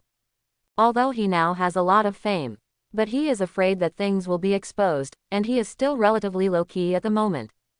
Basically no autographs are given, which also makes Gilderoy Lockhart's reputation grew. Because people always like people who have great power but also have a sense of mystery. At this moment, the low-key Gilderoy just satisfied the mysterious and powerful wizard image in the wizards' hearts. But Bron, as a traverser, knows that this guy is a complete liar. Except for the good writing and good practice of the forgetting spell, nothing else is good. Nothing, like it. Of course I like it. This is Gilderoy Lockhart. Quote. Well, since you like it, I'll give it to you. Bron said indifferently. He has no interest in these books now. His only interest is to become stronger. Ah, thank you so much, cousin. Quote. Ginny put down her book and excitedly put her arm around Bron. Bron withdrew his hand from the agitated Ginny's arms. Although the little girl is not old, the Western race generally develops relatively early. It has already begun to take shape. Bron's face was a little red, and he couldn't help but touch his nose awkwardly. What I just thought was indeed a bit of a beast. After all, Ginny is still so young. I mean age. But, am I only 9 years old? Oh yes, that's fine. But is something too precious? This is a signed version. Before he could finish speaking, he was interrupted by Bron. It's okay, don't you say who knows. Besides, I'm not an 8-year-old anymore. Now 9 years old, I don't like these adventurous storybooks anymore. Quote. Cut. This is not a storybook, this is all facts, personal experience. The little girl muttered. But she was smart enough not to argue with Bron. What if Bron stopped giving it to herself? That's a signed version of Gilderoy Lockhart. The next time. Two people do not interfere with each other. A look at Gilderoy Lockhart's new book, Traveling with Vampires, with great interest. The other continued to recite, 1,000 magical herbs and mushrooms. Enjoy this rare quiet time. Knock knock. Who? Ginny asked with some dissatisfaction. Ginny, it's me, Ronald. Ronald, what are you here for? Shouldn't you have been severely repaired by Fred? Quote. Ginny closed the book and asked strangely. Ronald opened the door, revealing black lines all over the head. Although it is said that he is often bullied by Fred. And he also snitched today, according to common sense, he should be severely cleaned up by Fred. But you can't just say that. Still in front of Bron. Don't I want face? Mom said we should go. Oh, can't you stay longer? Quote. Ginny was a little sad, she didn't want to leave yet. You know Dad still has work to do. The goblins in the house should also be cleaned up, otherwise they will always like to destroy the garden. And, okay, I know. Like Ronald said, there's still a lot to do at home. It's impossible to stay at Bron's house all the time. Then you pack up and come down quickly. With that, Ronald ran. His least favorite thing is books or textbooks. I feel uncomfortable when I see these things. And the most things in Bron's bedroom are books. What's wrong, Ginny? Seeing that Ginny's mood was a little low, Bron put down the book in his hand and asked. Nothing. After hesitating, Ginny continued. Bron, why do you say that some people are rich and some people are so poor?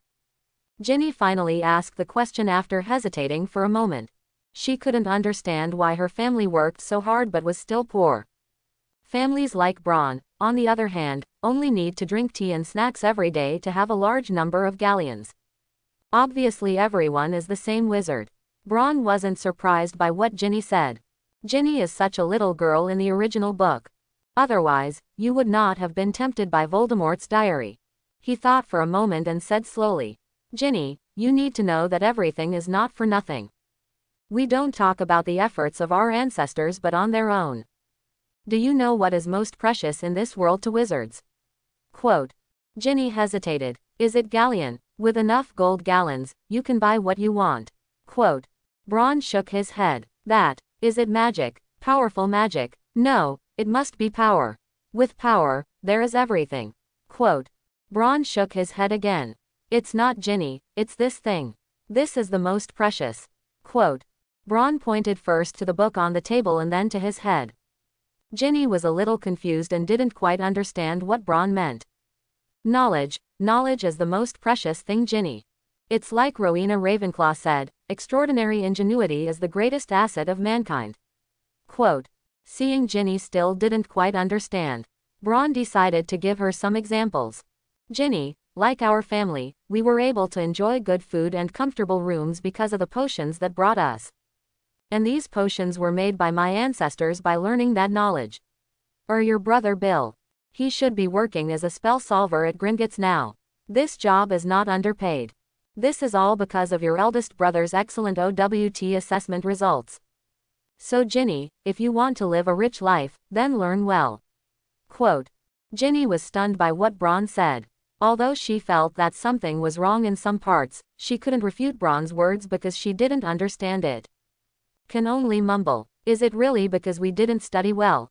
Ginny, have you packed up? Quote. Mrs. Weasley's shouting kept Ginny from thinking about the knowledge. Grab the book Bron gave him and run down. Bron didn't continue reading either. Instead, he followed Ginny, ready to send off his relatives. Downstairs, the Weasleys were ready. What is it? Mr. Weasley asked, looking at the book in Ginny's arms. Bron preemptively replied, It's some storybooks. I gave it to Ginny. Quote. Mr. Weasley nodded. Just some books. No big deal. Thank you, cousin. Of course. Ginny smiled sweetly at Mrs. Weasley. Goodbye, Millie. Goodbye, Albert. Goodbye, Aunt Millie. After the two said goodbye to each other, the Weasleys grabbed a pinch of white powder from a silver tray on the fireplace. Thrown into flames, In an instant, the flame turns from red to green, and the color is beautiful. The burrow. Then everyone stepped into the flames one after another and disappeared. This powder is called flow powder. It is a magical object invented by Ignatia Wildsmith in the 13th century. The only licensed manufacturer in the UK is Flow Pow, which is said to be headquartered in Diagon Alley, but no one can say where its gates are. And its price is also stable and has remained the same for 100 years, 2 sips a scoop. Each wizarding family has a certain amount of flow powder, usually in a box or vase on the fireplace. This is Braun's answer from the book. This is the first time he has seen with his own eyes the use of flow powder. I have to say, it's truly amazing. Braun, follow me to the study. I have something to tell you. Quote, Representative Foley sees that the Weasleys have left. Turned to Braun, who was still staring at the flames in the fireplace, and turned back to Red. Good father. Braun replied respectfully to his father. To be honest, he doesn't like this very much, and he always has a feeling that he is not very close to his parents, and there is also a sense of distance from each other. But no way, who let their mother like that? Follow Mr. Foley to the study. After closing the door, both father and son breathed a sigh of relief. Slumped in the chair, not as restrained as just now. Mr. Foley leaned back in his chair and put his legs on the table. An uninhibited look. Dad, what's the matter with me? Usually, his father would not be fine looking for him. Nothing, Braun, don't be nervous. It's just that I heard Dom say you want to learn his magic. Quote, Yes, father, I think the house elf's phantom migration is powerful. So I wanted to see if I could learn it. Quote, I have to say that your idea is good, but unfortunately the magic of house elves is different from ours. And I think the most important thing for you right now is to study what you will know when you go to school next year. Magic like phantom transfer is too esoteric for you. Quote, his purpose in calling Braun this time was to keep him from trying these dangerous things on his own. Don't be ambitious and honestly learn the basics. Of course, father, I am already memorizing 1,000 magical herbs and mushrooms. Quote, Oh, Mr. Foley was a little surprised. Lang Budding said. Wormwood infusion. Braun was stunned for a moment. Wormwood infusion, Mr. Foley asked again. Knowing that this was his father testing himself, Braun no longer hesitated. Wormwood infusion is a potion crafting material extracted from wormwood.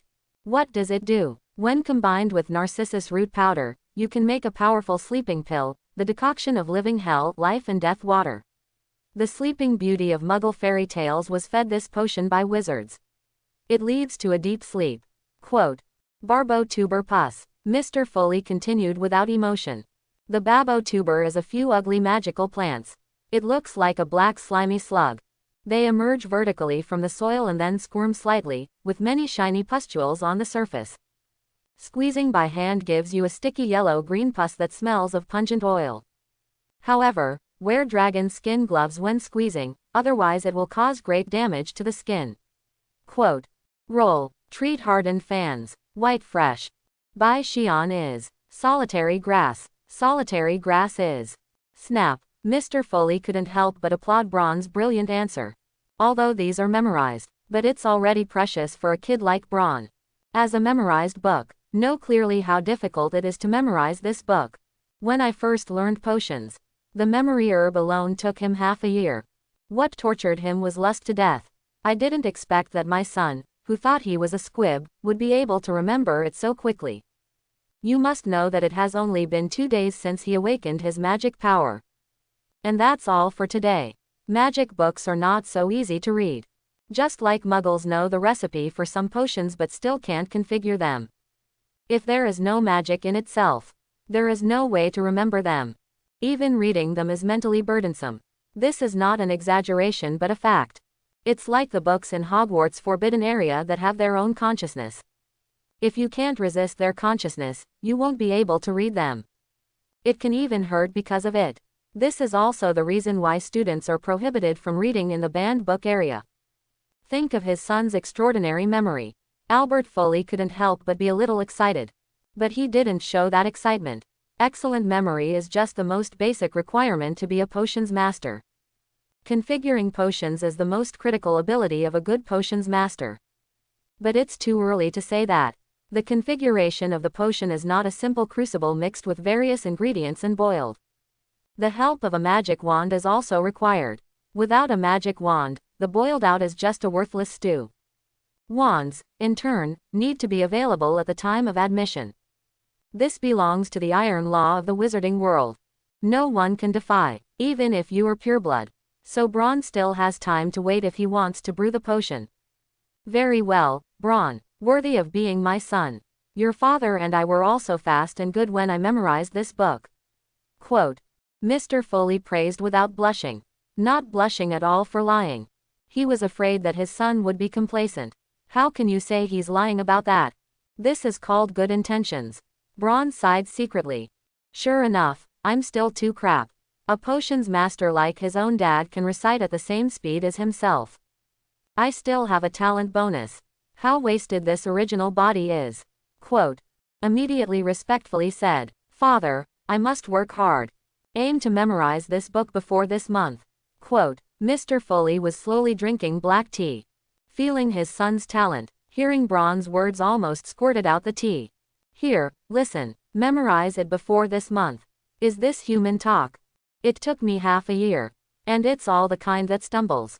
Dad, what's wrong with you? Braun asked with concern. Mr. Foley wipes his mouth. Nothing, this tea is a little hot. Son, though, I think you have to combine work and rest in doing everything, right? A month isn't it? Before Mr. Foley could finish his words, he saw Braun feel a little guilty. Then he exuded a fighting spirit. That's right, Father. 1 month is too long. How can I be so depraved that? I'm going to memorize this book in a week. Quote. Ahem, cough. Father, what's wrong with you? Nothing, nothing. I'm so happy. Be glad that you want to work hard. Okay, let's go back.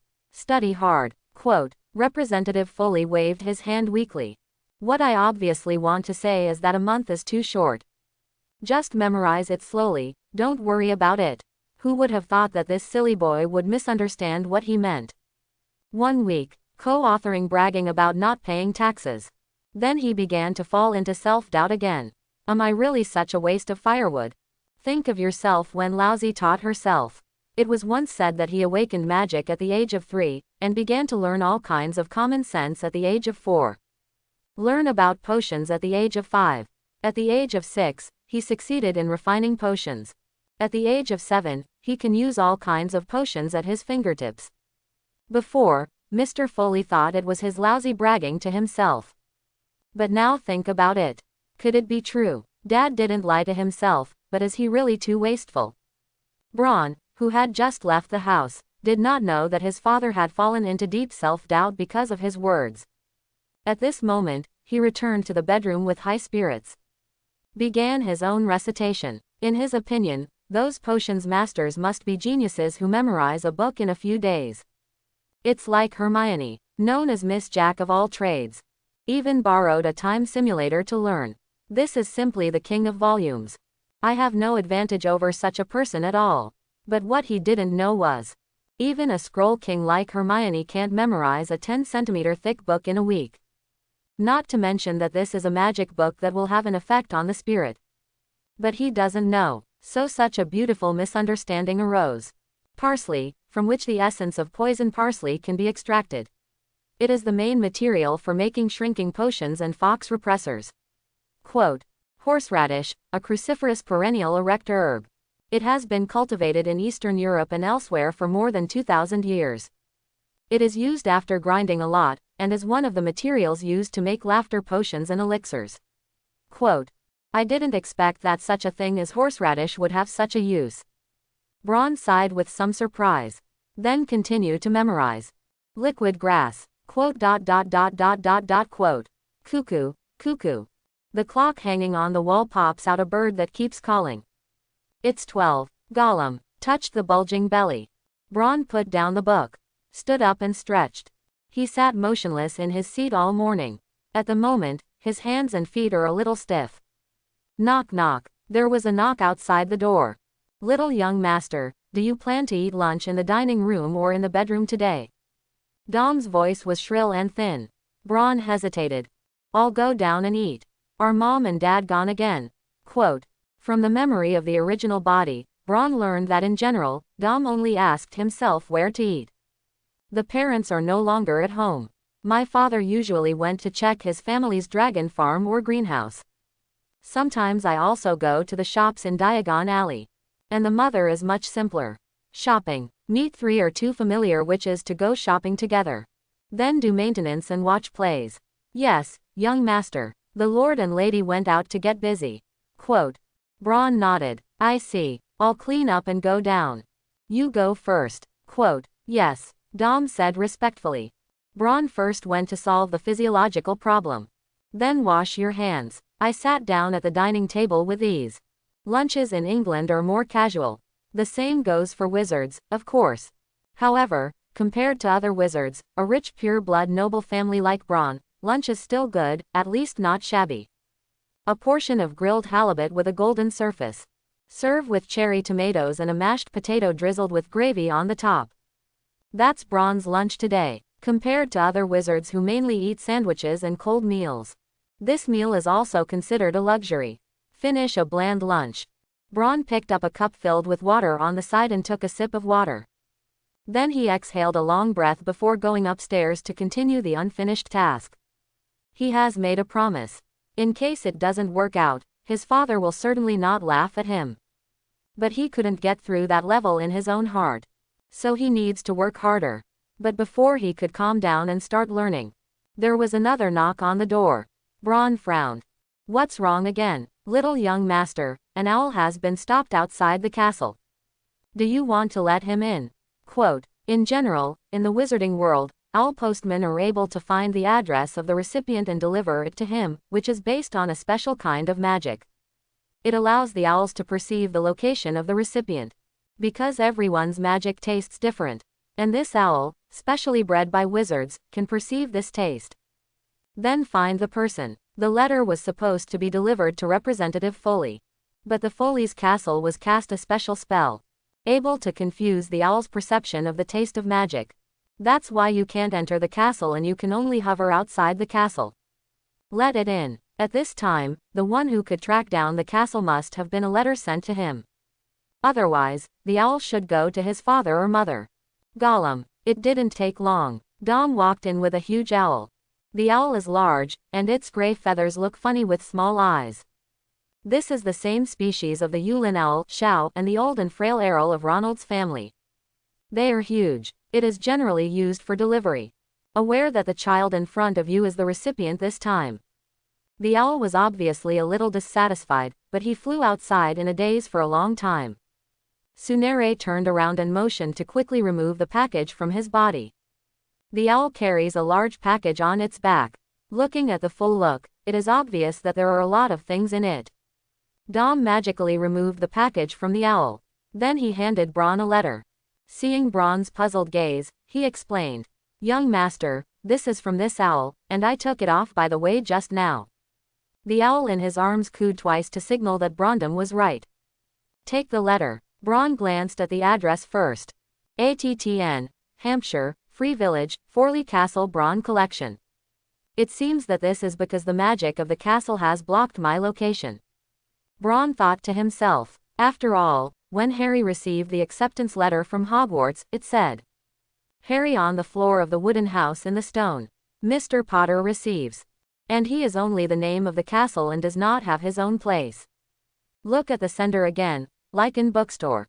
Unpack the fire paint print on the letter. Bron read carefully. Dear Mr. Bron Foley, your father ordered you a batch of essential books for Hogwarts first-year students. A book sheet is attached. Standard Spells Primer, by Miranda Goshik. History of Magic, by Bathilda Bagshot. The Theory of Magic, by Adby Wolflin. A Beginner's Guide to Transfiguration, by Emery Switch. 1,000 Magical Herbs and Mushrooms, by Phillida Spole. Magic Potions and Potions, by Arsenis Gig. Fantastic Beasts and Where to Find Them, by Newt Scamander. Dark Forces, A Guide to Self-Defense, by Quentin Chamber. If you need any new books, please write to us. Your sincere Hayden Jenkins, manager of Lycan Bookstore. Put down the letter, and now I know what the contents of the package are. It's all books. It's just that he didn't expect that his father would order him books so early. Although these books are all at home, they are obvious. These family books are impossible to bring to school. Even if his parents agreed that he would not have done so. After all, being too maverick is not very good. And what if these out-of-print books are brought to school in case they are damaged? He had no place to cry. He even said that he didn't even intend to transcribe the notes on his own book. What if someone else picks up and tries some of the above dangerous things? Arrange these books. Dom, take this owl to eat something. Okay, little young master. Coo. The owl also happily agreed. Even looking at Braun with a lot of eagerness. I completely forgot my Sunere expression just now. ... Dinner time. Braun sat at the dining table. Directly opposite is his father. The mother sits on the left-hand side of the father. Behind the three stood house elves with 2 arms and white towels. What's wrong, Millie? Look, you're a little sullen. Tired of shopping. Quote. Representative Foley cuts a steak into his mouth. Mrs. Foley's face was a little ugly, not at all as happy as she had been after shopping. After hearing Mr. Foley's words, he put the fork with the steak constantly inserted on the side of the plate. Albert, I don't go shopping with those people anymore. What's wrong? Are they you off? Quote. Mr. Foley asked with a little surprise. He knew that his wife's favorite thing was shopping. At the moment, I don't even want to go shopping. There must be something in it that you don't know. Narcissa, they went too far. They went so far as to say that my son is a squib. I explained to them that Albert had a second magical riot. And he can create a huge snowhand with magic. But they said it was my imagination. Millie Foley looked indignant, but her eyes kept glancing at Mr. Foley. It seems that I want him to comfort and comfort himself. But who knew that Mr. Foley just calmly drank a sip of red wine? Hey, Albert, shouldn't you be angry that your wife has been bullied? Quote. Mrs. Foley said with some dissatisfaction. And then that, Millie. I think you will not give up if you are ridiculed by them like this. Quote. Mr. Foley was indifferent to his wife's dissatisfaction and asked lightly. But Mrs. Foley does not have the aggrieved look just now at the moment. Yang said proudly. Of course, I certainly won't give up. I pulled out my wand and gave the 3 of them a hard lesson. You don't see their embarrassed looks. Quote. As he spoke, he told Albert with a fluttering eyebrow. This look surprised Braun a little. He had never seen such a lively side of his mother. And, this is also too violent, isn't the mother a lady? How was he ridiculed by others for a few words and pulled out his wand to duel? This scene is really too subverted his 3 views. Ahem. Noticing Braun's gaze, Mr. Foley coughed twice and told his wife, who was talking, that the child was still watching there. Mrs. Foley was also aware of her son's gaze at this moment. Then right in front of Braun, sweep her sideburns behind her ears. Become that lady again. It made Braun stunned. Then you, what are you sad about? I don't even eat my favorite steak. Quote. Oh, my actions on the street were seen by people from the Ministry of Magic. I paid a large sum of galleons for this. Quote. Mrs. Foley was a little depressed as she spoke. Although winning the fight made her very happy, it was still very unpleasant for her to be fined a large amount of galleons. It seems that something came to mind. Mrs. Foley grabbed Braun and rubbed his face. My dear son, I fought for you. When I go to school next year, remember to teach Narcissa's son a good lesson. Quote. I sent it to my mother. Braun replied whimpering as he rubbed his face. Narcissa, her son was Malfoy, minor problem. It's so good, worthy of my son. As he spoke, he hugged Braun's face and kissed him. It made Braun's face drool. But he could only endure helplessly. And the Malfoys on the other side. Narcissa, what's wrong with you? Aren't you going shopping? Quote. Lucius looked at the burns on his wife's face and the dark blue eyes. I couldn't help but ask. How does this look like going to a fight? Lucius, it's all Millie that bitcha. She dared to hit me. Quote. What? Lucius's face was a little gloomy. He and Narcissa have a very good relationship. Seeing his wife being bullied at this moment, there is no need to talk about the anger in his heart at this moment. Chapter 21. But it's still tricky for him. If this matter were replaced by an ordinary wizard, it would be very simple to deal with it yourself. First, make a random excuse to buckle this wizard with a high hat, and then sponsor a galleon to the Ministry of Magic. You can send the wizard who dares to bully his wife to prison. But Millie Foley's words, that's more troublesome. As a family of potions, the Foley family has a wide network in the wizarding world as much as himself. And unlike itself, they did not help Voldemort during the Voldemort period. Rather, like the period when Grindelwald was raging. Neutrality. No one helps and no one messes with. And for their family's potions, both sides turned a blind eye to them. After all, no one wants to have no healing potion available after an injury. Just rely on this to be cautious. The Foley family has always lived well. In the 2 wars, he accumulated a lot of wealth by selling potions. If it weren't for Albert's generation, because his own potions talent was too low. If it leads to a decline in the family's prestige. The Malfoys, who missed the team, were no match for them at all. But even so, this feud is not so easy to repay. It seems to see the husband's dilemma. Narcissa comforted, Lucius, don't be impulsive. Millie that bitcha was also fined a large amount of gold gallons. And it happened because of her squib son. So let Malfoy avenge me. Quote. Malfoy, who was only 9 years old at the moment, had already combed his hair into an adult appearance. Hearing his mother's words, he even patted his heart and assured. Of course, Mom, I'll help you teach that Foley family a good lesson. Quote. Of course he had met Braun. I've seen Braun's weak amazing magic riot. So he was confident against Braun. What's more, even if you can't beat it yourself, isn't there still Crabbe? Just let your little henchman play. It's too big to buy him more snacks to compensate. Braun's body certainly can't hold Crabbe's fist. Braun, he shouldn't be able to go to Hogwarts with a squib. Quote. Lucius asked with a frown. According to Braun's magic of blowing out candles for the first time. There is nothing wrong with calling him a squib. Such students will not be admitted to Hogwarts. Millie Foley says her son has had a second riot. Not only destroyed the decoration of the house, and it can also summon a huge hand. I think this must be Millie's bitcha exaggerated for the sake of face. But it also shows that Braun may not be a squib. But the magic shouldn't be too strong. Quote. Lucius nodded. After all, it doesn't take until you're 9 years old to get away with magic. This is considered late among pure-blood wizards. The total amount of mana in the body will definitely not be too much in the future. Quote. Pure-blood wizards are proud because most of the children in pure-blood wizard families are magical riots within the age of 3. This is also considered a sign of pure-blood wizards. The reason why purebloods all advocate the sooner the magic riot, the better. It is because after the magic riot, the magic will transform the wizard's body to make the wizard more powerful. To accommodate more magic, and the increase in magic is not unlimited. Instead, it increases from the moment of the magic riot to the wizard's adult cessation. During this period, the sooner the magic riot can add a few more years of mana than other wizards. And the late magic riot, in adulthood, the total amount of mana will be much less than that of other wizards.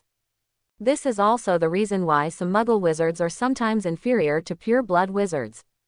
After all, people are 3 years old when they are 3 years old. Learn family spells. Familiar with the wizarding world. The elders in the family still have various relationships in the wizarding world. Make sure they don't have to worry about working as adults. Except, of course, some geniuses. Hermione, for example, can beat pure-blood wizards violently. However, this is only a small probability event. Otherwise, look at the protagonist group. Needless to say, Ronald was from the pure-blood 28 Holy family. Harry is also mixed. And the Potter family to which my father belongs is the family that owns the Deathly Hallows. The reason why they didn't enter the 28 Holy clan was because their family was too tolerant of Muggles. Even more tolerant of Muggles than the Weasleys. The Weasley family simply did not discriminate against Muggle-born wizards alike, but for Muggles, there is still some high-mindedness. And the Potter family is amazing. Everyone is treated equally. That's why he was kicked out of the pure-blood Saint clan. To put it bluntly, my son is the best. Magic riot at the age of 3. This is simply a natural pureblood. Quote, Lucius said with some excitement as he picked up his son. Little Malfoy also looked proud. Apparently his father's words made him very proud. Narcissa frowned, actually a little disagreed, or a little displeased, at Lucius's words. She was not as fanatical about pure blood as Lucius. But she still couldn't bear to refute her husband. It's just that when he looks at his son shouting about the nobility of pure blood, there is some worry in his eyes. She could see the form of the wizarding world better than Lucius. With Dumbledore in it, pure blood theory will never prevail. The pure bloods either become Dumbledore's thugs or they don't help each other. Going against Dumbledore is not a good idea. But who let the man in front of him be his husband? For Narcissa, her son and husband are the meaning of her existence. Braun, did you receive those books? Because I don't know if there will be any changes in next year's course. I bought it according to the previous books. Except, of course, Defense Against the Dark Arts class. I don't think there will be any other accidents. Your textbooks are the ones I used when I was in school, and they haven't changed for many years. Quote. Sitting in a rocking chair for the fireplace, Mr. Foley asked while looking at the book in his hand. Received, but Dad, did you buy this book a little early? Quote. Braun hesitated. Don't you want to be exposed to this wonderful knowledge sooner? Braun excitedly returns. Of course not. I can't wait to go to school now. Quote. Isn't that what you get? Take a sip of hot tea. Mr. Foley said meaningfully. Braun, do you think other pure blood families don't teach their children magic until they enter school? Pansy and Malfoy they. Mr. Foley waved his hand. The Parkinsons were nothing more than an upstart, relying on selling their fortune in the war to gradually rise. And the Malfoys, they have forgotten the true glory of pureblood. It is not a noble bloodline but a vast sea of knowledge. You know, my son, pure-blooded wizards don't exist. Because a wizard knows what it means to marry a close relative. In the past, Muggle-born wizards were called Mabo. It's not a scorn but a fondness for them, because they often have higher talents than we are. And wizards and Muggles are even said to be interdependent. Just like the Malfoys, their ancestors once had titles and fiefs in Muggles. Of course we have too. Muggles and wizards intermarrying is even more normal. Quote. Then later, Braun asked hesitantly, apparently did not understand that a wizard with a knighthood in Muggles and intermarry with Muggles would turn into an extreme supporter of purebloods. Mr. Foley sighs. It's all because of wizarding secrecy laws. Since the signing of the International Confederation of Wizards Secrecy Act in 1689, wizards have been completely isolated from Muggles. It was also from that time. The wizarding world is like a pool of stagnant water, calm and without waves. Hundreds of years ago and now there is no change. The wizards who used to explore new things, seek new knowledge, and embrace Muggle technology are gone. What followed was a group of wizards who were conformist and resistant to everything new in the Muggle world. Sadly, they didn't even know where Muggle technology was now. That's the scariest thing. Quote, doesn't that mean the wizarding world will one day be discovered? So what do we do then? Quote, Braun said nervously. After all, what Mr. Foley said was not alarmist. The wizarding world has not changed. Muggles' technology is changing rapidly. Wizards may not be found yet. But decades from now, the internet exploded. Make everything transparent. How should wizards deal with themselves then?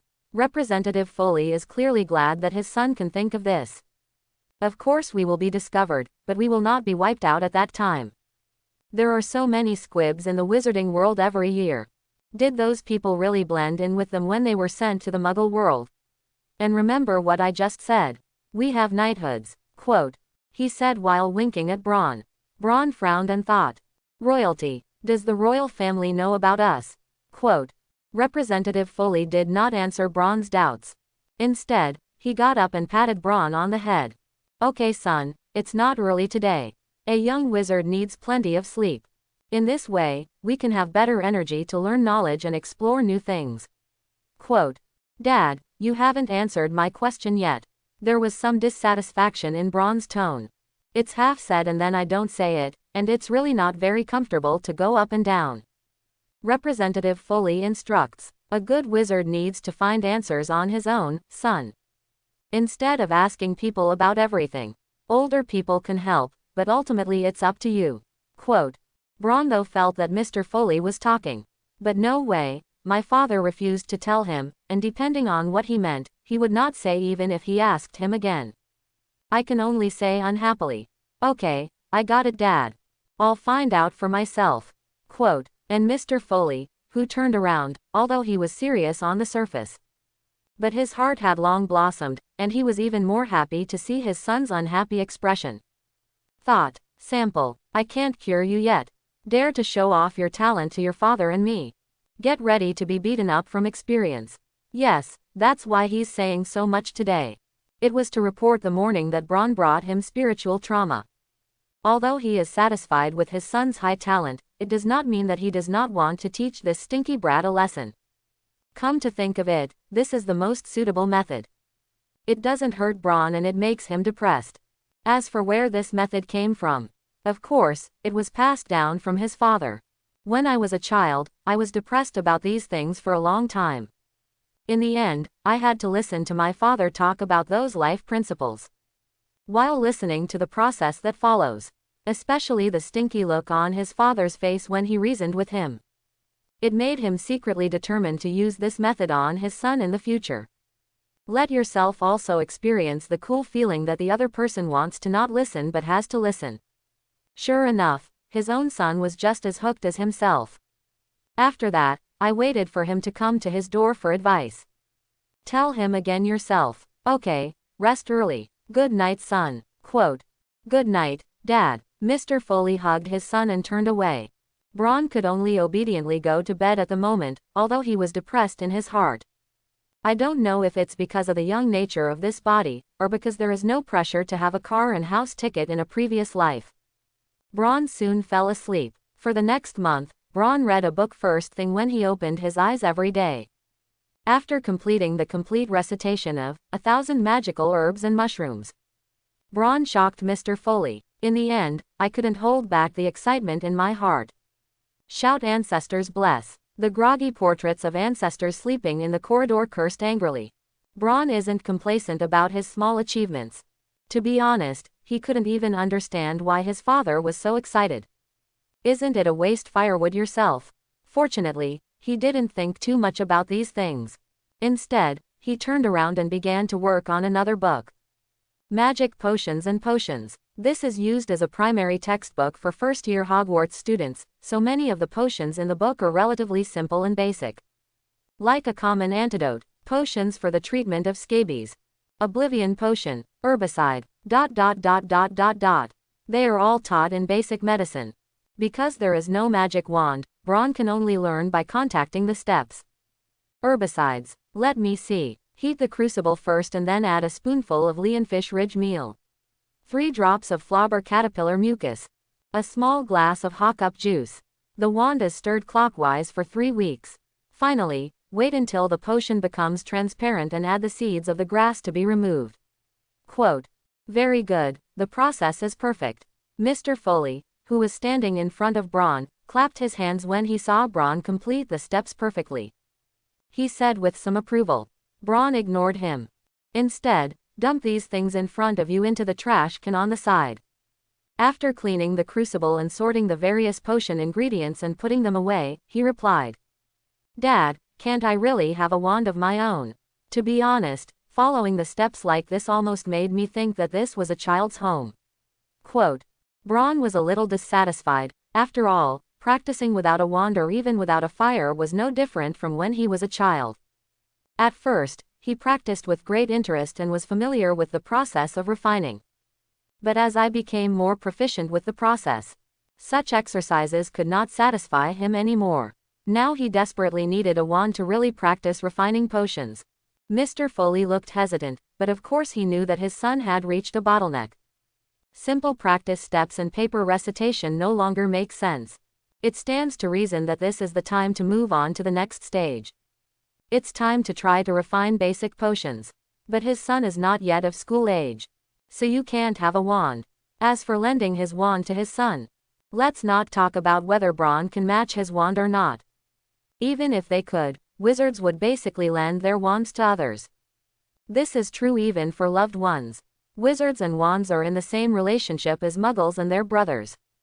Would a normal human would say to lend his brother to someone else? Of course not. Then the wizard will not lend his wand to someone else. Except, of course, the poor pressure. I have to say, son, you have made me a little embarrassed. I'll find a way to find the right wand for you as soon as possible. It will take time, though. You'll have to wait. Quote. After hesitating for a moment, Mr. Foley finally relaxed. The Foley family finally came out with another genius, but they couldn't kill him just because they didn't have a wand. As for the Ministry of Magic, to hell with the Ministry of Magic. Some laborers and capitalists are galleons, and if they are found out at that time, they will be compensated. Bron smiled. The emulator's cooldown is coming to an end today. He couldn't wait to get his new talent. Two gentlemen. Are you done with your business? Quote. Mother Millie, pushing open the door and standing at the door, asked. Of course, Mom. Then hurry up and clean up. Let's go shopping today, and Bron should buy some new robes. Tomorrow is Christmas Eve, and we have to celebrate. Quote. Okay, Mom, let's go. Bron replied indifferently. Although it is not clear why wizards still spend Christmas. But since you're going, let's go. I'm dying in the castle myself. He was still happy to be able to see Diagon Alley in the book with his own eyes. And he felt that what his mother said about Christmas was just an excuse, more because she wanted to go shopping but had no one to accompany her. That's why he pulled his son and husband. Otherwise, why haven't you purchased before? But who knows hasn't gone out yet. He was pulled by his own mother. Mrs. Foley tugged at the corner of Bron's coat and covered her nose with the other. Oh, Bron, hurry up and change your clothes. Take a good shower. Merlin's beard. Smell what you smell like. Quote. Bron sniffed his clothes and found nothing.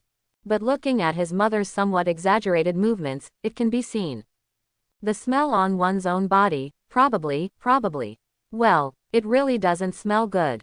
But that's normal. Potions materials are inherently full of strange smells. The taste after mixing is even stranger. In the past few days, I have stayed in the house every day to practice the refining process of various potions. It is also inevitable that the clothes will be stained with some potion materials and smells. All right, Mom, Bron said helplessly. Remember to use a shampoo. Millie pinched her nose and shouted at Bron. Got it, Mom. Take off your potion-stained green clothes. Bron stood under the shower and washed his whole body carefully. Then I washed my hair with the shampoo my mother had specially ordered.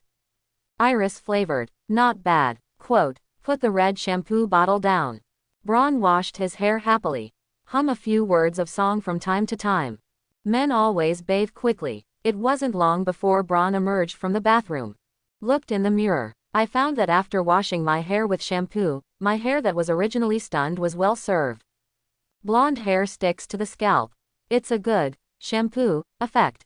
Just throw the towel that wiped your head over the sink. Then the mirror exclaimed, sloppy. Quote, until Bron hangs the towel properly. The mirror settles down. Magic mirror, a common thing in many families.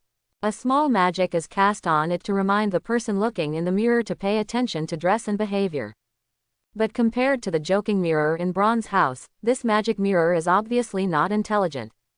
Just know to yell. After changing into the new clothes that Dom had prepared, Bron just felt refreshed. The exhaustion of days is swept away. This smells really good. As he passed by his old clothes, Bron couldn't help but cover his nose. Just now, because I was used to smelling, I didn't smell what Mrs. Foley said. Bron thought she was making a fuss. But when I came out of the bath, I realized how strong the smell was. If I had to describe it, it would be like an open can of herring with rotten sharks and boiling them. That's sour. Gee, Dom, this dress needs to be washed well. Otherwise, you won't be able to wear it. Quote. Bron ordered, covering his nose. Little young master, the lady said that this dress can't be worn and thrown away. Throw it away. All right, there you go. Quote. To be honest, he wasn't used to such a life very well. After all, it seemed to him that the dress was just worn once or twice. Just because it was dirty, just throw it away. How to say this dress is a galleon. A thermostatic spell was applied on it. Not those ordinary goods can compare. Although he felt pity in his heart, he did not say anything to ask Dom to leave his clothes to wash and wear again. He is a pure-blood nobleman. It's a bit too chilling to do so. Speaking out will even be laughed at by other pure-blood wizards. That's right, this is what an aristocrat should be. Quote. Mrs. Foley looked at her scented son washed in front of her with satisfaction. touched his blonde hair. Let's go, your father has been waiting for us for a long time. With that, Mrs. Foley pulled Bron toward the garden. Mom, don't we use flow powder? Of course not, kid. Flow powder tends to stain clothes. And it's always easy to call the wrong place for a little wizard like you. Every year there are a few little wizards in the wrong place across the island of England who go around looking for their mothers. Quote. So are we going to use the portkey? Bron asked expectantly. To be honest, because the original body has never had a magical riot, he stays at home most of the time and rarely leaves the castle. Basically, people come to his house as guests. So Bron still feels very new about these unique wizarding vehicles. No, my child. The portkey is too much trouble and needs to be applied for at the Ministry of Magic beforehand.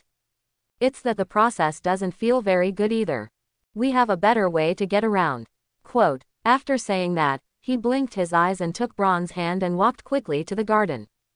Bron looked around and didn't find Mr. Foley's figure and couldn't help but ask. Mom, Dad. The words are not finished. Bron stared at the gorgeous carriage in the sky with his mouth wide open. The carriage is not too big. It seems that it can support 3 people at most. However, the shape of the carriage is gorgeous. The whole body appears black. The top has a Gothic spire.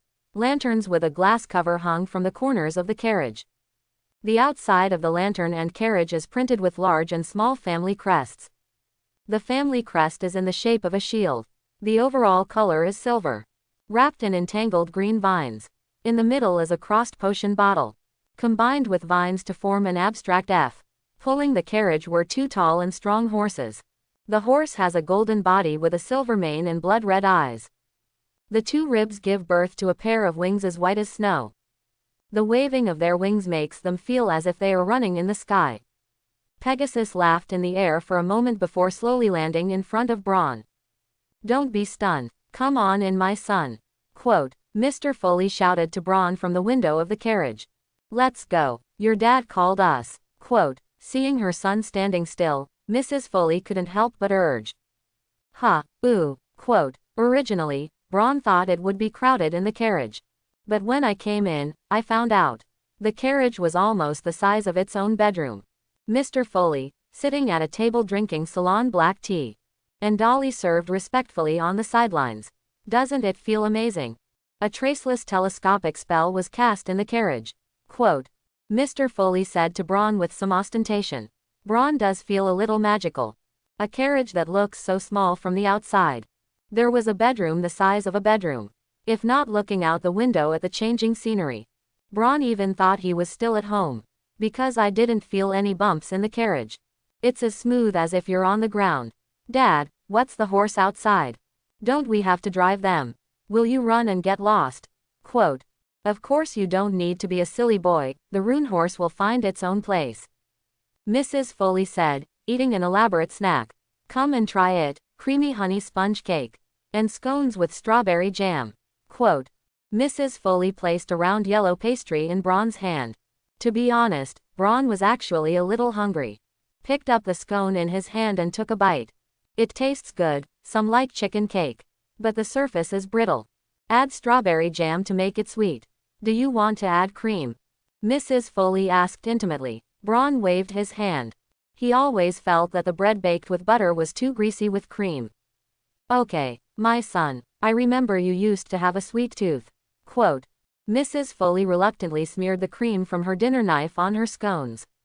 Since his son's magic riot, not only does he not like to cling to himself as much as before. Even preferences and tastes have begun to change a little. When drinking tea, I don't even add milk and sugar. This is simply heresy. If she hadn't tested that her son hadn't fallen under the imperious curse. She even felt that her son was being controlled. Perhaps, this is growth. Mrs. Foley thought to herself. Finish eating scones in your hands. Bron picked up a napkin on the table and wiped his hands. Rune horse, isn't that the horse raised at the Beaubaton School of Magic in France? Our family also has it. Quote. Bron wondered. This is what he knows from the plot in the original Goblet of Fire. As for the rest, he doesn't know much about it. Oh my god, where did you know this? Bron, looks like you'll need to learn a little more about magical creatures. Your answer is simply too amateurish. Quote, Mr. Foley covered his head and said speechlessly. Isn't it? Bron hesitated. He didn't really know. Of course not. Mr. Foley cuts to the chase. Maybe Bobaden's school has breeding rune horses. But you have to know that this horse is not a special genus of the Frenchman.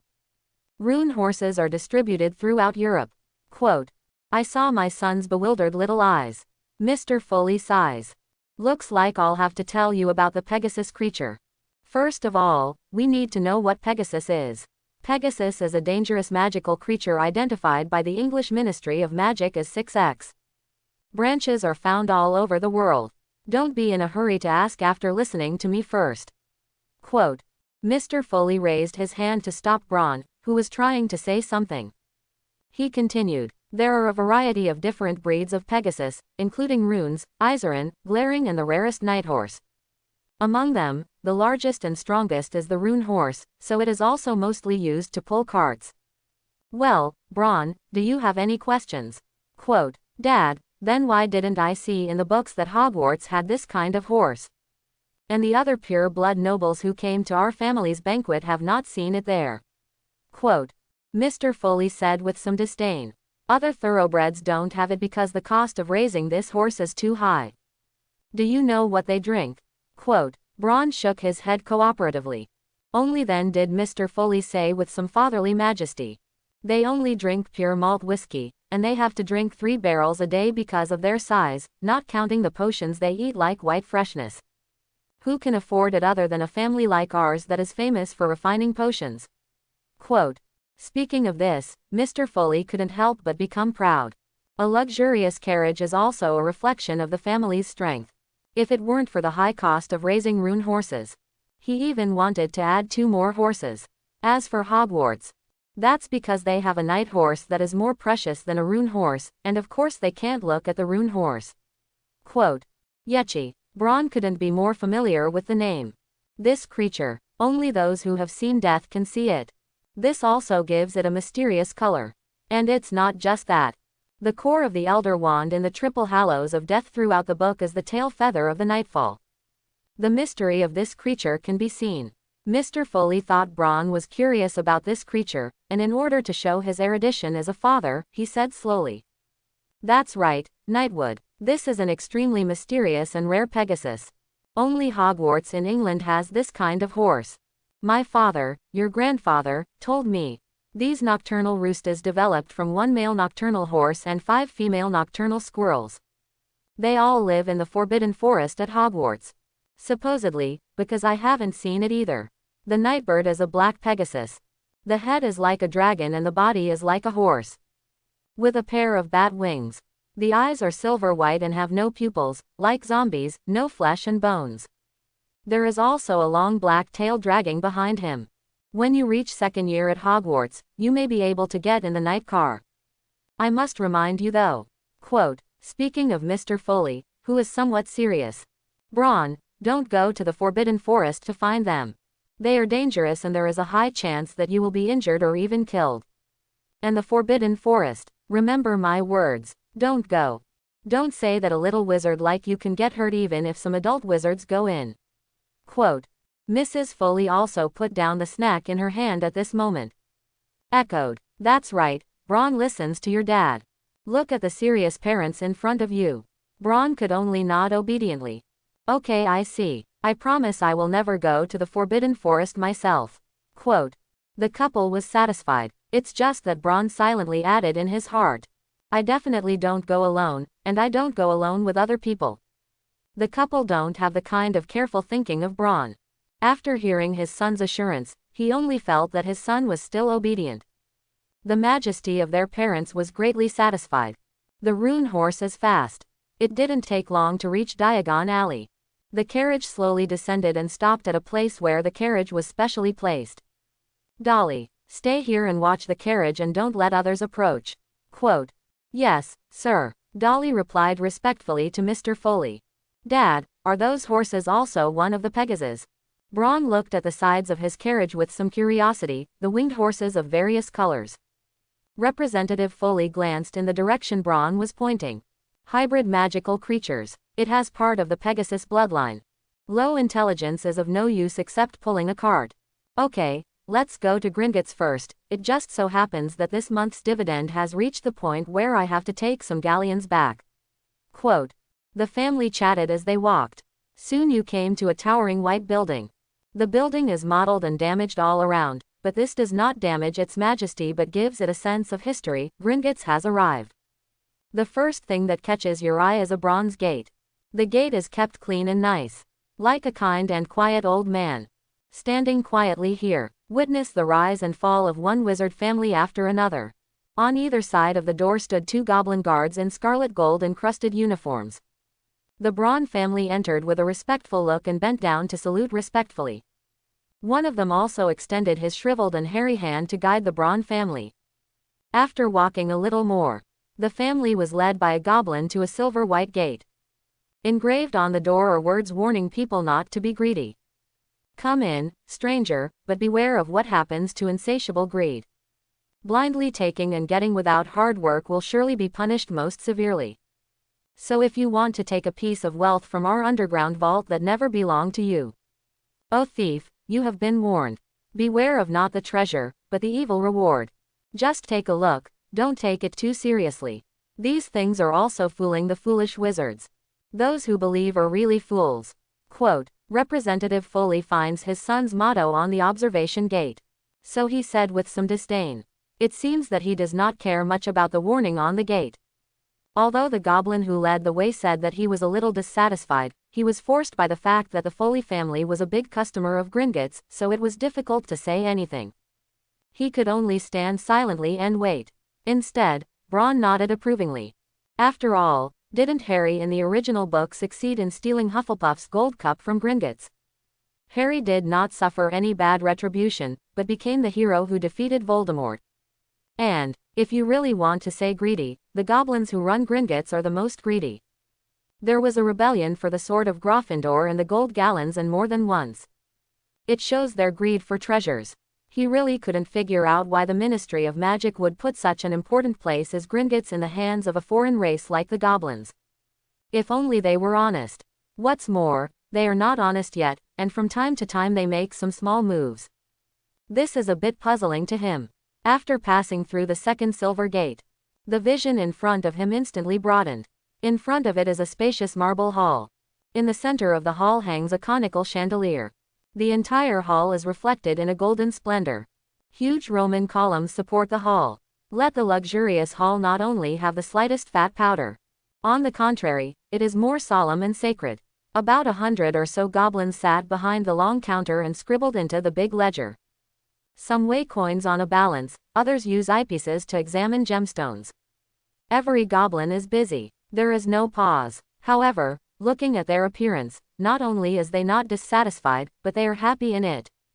Welcome to Mr. Foley. An old goblin in a small suit saw Mr. Foley hurrying out of the counter. Greetings respectfully to Mr. Foley. Mr. Foley nodded slightly and shook hands with the goblin. Hello, Borg. I'm here to take this month's dividend. Quote. Of course, sir. Please over here. Quote. The goblin, known as Berg, nodded with a smile on his face. Leaning sideways and raising his hand to show the Foley family. Come to a living room. Mr. Foley and Borg chatted for a while. Took a key handed over by Borg. Let's go. Braun will come with me to the vault to have a look. Borg called a young leprechaun. A few words were whispered in his ear. The young goblin bowed down to lead the way. Please follow me. Millie. No, you and Braun go. I don't want to mess up my hard-pressed haircut. Quote. Mrs. Foley waved and continued to drink her black tea gracefully. Okay then. Mr. Foley shrugged. He can also understand his wife's thoughts. After all, Gringotts' transportation is really bumpy. He had said this many times to these stodgy goblins. But they just won't change. What else to say is so safer? If it weren't for the fact that there was no way he wouldn't want to go.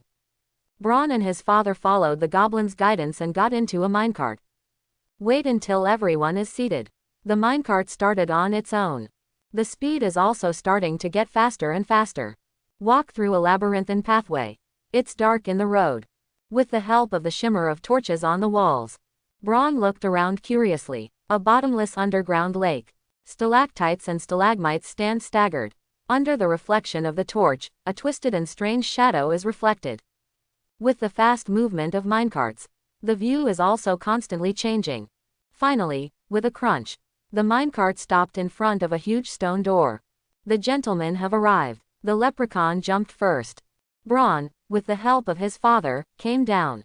It's just that at this moment, he feels that his feet are a little soft. No wonder Mom doesn't want to come down. Bron thought to himself. It's been a bumpy road. He felt that this was even more exciting than the roller coaster he rode in his previous life. Looking at the stone gate in front of him, I saw a metal plaque marked with Arabic numerals on the stone door. It says, 102. Mr. Foley handed the key to the goblin. The goblin took Mr. Foley's key and inserted it into the lock. Then he took out another key from his waist. It wasn't until 2 keys were inserted into the lock at the same time that the door slowly opened. Dad, this is our family's vault. Bron shouted in disbelief. It was too little compared to the wealth of the pure-blood family, he thought. A dozen piles of silver zico. And a couple of piles of gold gallons. There was nothing else, and the whole stone room seemed empty. Mr. Foley gave his son a blank look. This is dividends, do you understand dividends? Our family's vault is deeper below. It's just a place to put money temporarily. Quote. After speaking, he also ignored his own stupid son. Pull out your own wand and wave it gently. Eugadim Leviosa. I saw Garon and Yinxico floating. Then Mr. Foley pulled out a delicate and small wallet. Control the coins to fall into the wallet. It didn't take long for the wallets to swallow the piles of gold galleons and silver west like a bottomless pit. Let's go, son, we're going to our own vault now. Hope it won't scare you then. Quote. Bron pouted, apparently not very convinced of Mr. Foley's words. Follow the goblin into the minecart again. This time the journey was simply one heaven and one underground compared to just now. A huge fire dragon bound up. Because of the perennial chains and the lack of sunlight, the wings have begun to degenerate, and the bright scales have become dull. But the huge mouth full of sharp teeth still roared. A metal railway floating in midair. As he traveled on it, Bron even felt that the railway would break in the next moment. And he will fall into the bottomless abyss with the minecart. From time to time, you can also see several goblin guards and wizards in black robes. They are underground patrols. Always watch for suspicious wizards. As we moved closer to Foley's vault, the speed of the minecart began to slow down. Finally stop. Everyone got out of the car. The Foley's vault is number 774. Compared to the vault just now, each of the vaults here is surprisingly large. But the number has also become much smaller. At the same time, the stones are black and magical. Dad, why is there a skeleton on that door? Bron wondered. This is the deepest vault. Could it be the evil taste of which pure-blood family? Mr. Foley's eyes rolled. Come forward and touch it, the gate here is magical. Mr. Foley said to Bron. Dad, you haven't answered my question yet. I'll tell you if you touch the door. Bron stepped forward in disbelief. I touched the door with my hand. Nothing. Before he finished speaking, he saw Bron's body and half of his face pressed tightly against the door. Ha ha, Bron, isn't it interesting? Quote. Mr. Foley laughed evilly. It's angry, not interesting. Fast hair frog pull down, let me down. Quote. Mr. Foley ignored Bron's words and waited until he had laughed enough. Only then waved to the goblins on the side. Something came out of the goblin's mouth. Bron only felt loose and unstable. Fell to the ground. Dad, this joke is not funny at all. Bron rubbed the somewhat painful leather drum. Dissatisfied. Son, didn't you want to know the answer? Mr. Foley said with some innocence. You mean that the wizard was glued to the door like this? The goblin on the side said gloomily. Yes, he is a shameful thief. Isn't this punishment too bad? Starved to death. Quote. Representative Foley added. It's not a penalty. The goblins regularly check the vault for sticky thieves. It's just that they set it once every 10 years. I think they just want these thieves to die here, that's why they set such a long time interval. Quote. Hey, Mr. Foley. Quote. The goblin shouted with some dissatisfaction. Mr. Foley waved his hand. Okay, I said it casually. Hurry up and open the door. Quote. The accompanying goblins were somewhat dissatisfied with Mr. Foley's attitude. but obediently stepped forward and knocked on the door with his long, pointed fingers. With the tapping of the goblins, the gate gradually became transparent. Finally, it slowly disappeared. Reveal what's in the vault. The inside of the vault is golden. There is not a single silver seco. The numerous galleons even raise the floor of the vault by 1 floor. In the corner of the wall are boxes of open jewelry. Ruby emeralds and more. But any jewelry that can make countless women crazy is randomly discarded in the box. As if they were not precious gems, but stones that no one wanted. The most striking are the well-preserved plant and animal materials. There are dried yellow grass and black pieces of flesh. There is even a fragment of a stone that has been carefully preserved. The stone is dull in color. Even if it is thrown on the ground, no one will pick it up. But it is such a stone that is protected here. There are more important positions than various galleons. Bron was so shocked by the scene in front of him that he didn't know what to say. The scene in front of him was simply shocking to him. It was the first time in 2 lifetimes that he had seen so much gold and precious stones. I can't help but think of a sentence I learned in my previous life. Ding ding jade, gold nuggets and gravel, abandon the throw, and do not hesitate. Now he can finally understand what this means. Bron couldn't help but be curious when he saw the carefully preserved materials. Want to ask questions, but after seeing the goblin next to him, he didn't say anything. If there is anything you want to ask, let's go home and ask again. Mr. Foley casually poured out some of the gold gallons from his wallet. It feels almost after. Close the wallet. Let's go back. Quote. The goblin who looked at Jin Garan, who was obsessed with it, also came back to his senses at this moment. Okay, wait until Foley and Bron come out. The goblin chanted the spell again. The gate that had disappeared reappeared. The 3 got into the minecart again. The speed of going back is much slower than when I came down. Bron also had time to admire the gloomy cave while listening to the goblin's introduction. Arrived at the reception room, Mr. Foley handed the keys to Borg first. Then after a few more pleasantries. That's when I left. Out of the gates of Gringotts. How? Mrs. Foley asked seemingly casually. Representative Foley pats the purse. It's a lot less than last time. But when Bron's talent is revealed, the goal may recover again. Quote. These guys are really snobs. Mrs. Foley said with some dissatisfaction. Compared with his wife's dissatisfaction, Mr. Foley is much calmer. No way, the wizarding world is like this. Strength is fundamental. Quote. Give, Bron, buy something you want. Quote. Mr. Foley generously pulled out a large handful of gold gallons and stuffed them into Bron's pocket. Bron wasn't as excited as the other kids. After taking out Jin Garan and observing it, he stuffed it back into his pocket. He usually has basically the home he wants. He couldn't think of what else he needed. But he didn't say he wanted to get the money back. It is still useful to leave some money on you. Instead of waiting until you need it, ask your family. It's not that you save your own money. He is not a child either, and he does not spend it casually. The family went to Old Tom's shop first. This is arguably the most famous place in Diagon Alley. The Leaky Cauldron bar was founded in the 16th century. Founded by Daisy Doddridge, its address is 1 Diagon Alley. After the introduction of the Wizarding Secrecy Act, the Leaky Cauldron became a passageway between Diagon Alley and the Muggle world. It was also the first place many Muggle-born wizards came into contact with the wizarding world for the first time. At the beginning of the 19th century, the Leaky Cauldron went through a difficult period. At that time, the Muggle government was planning to build the Charon Crossing. According to the original plan, the bar would be razed to the ground. Ferris Spavin, then Minister of Magic, believed that this was the ultimate fate of the Leaky Cauldron and that there was no way to save it.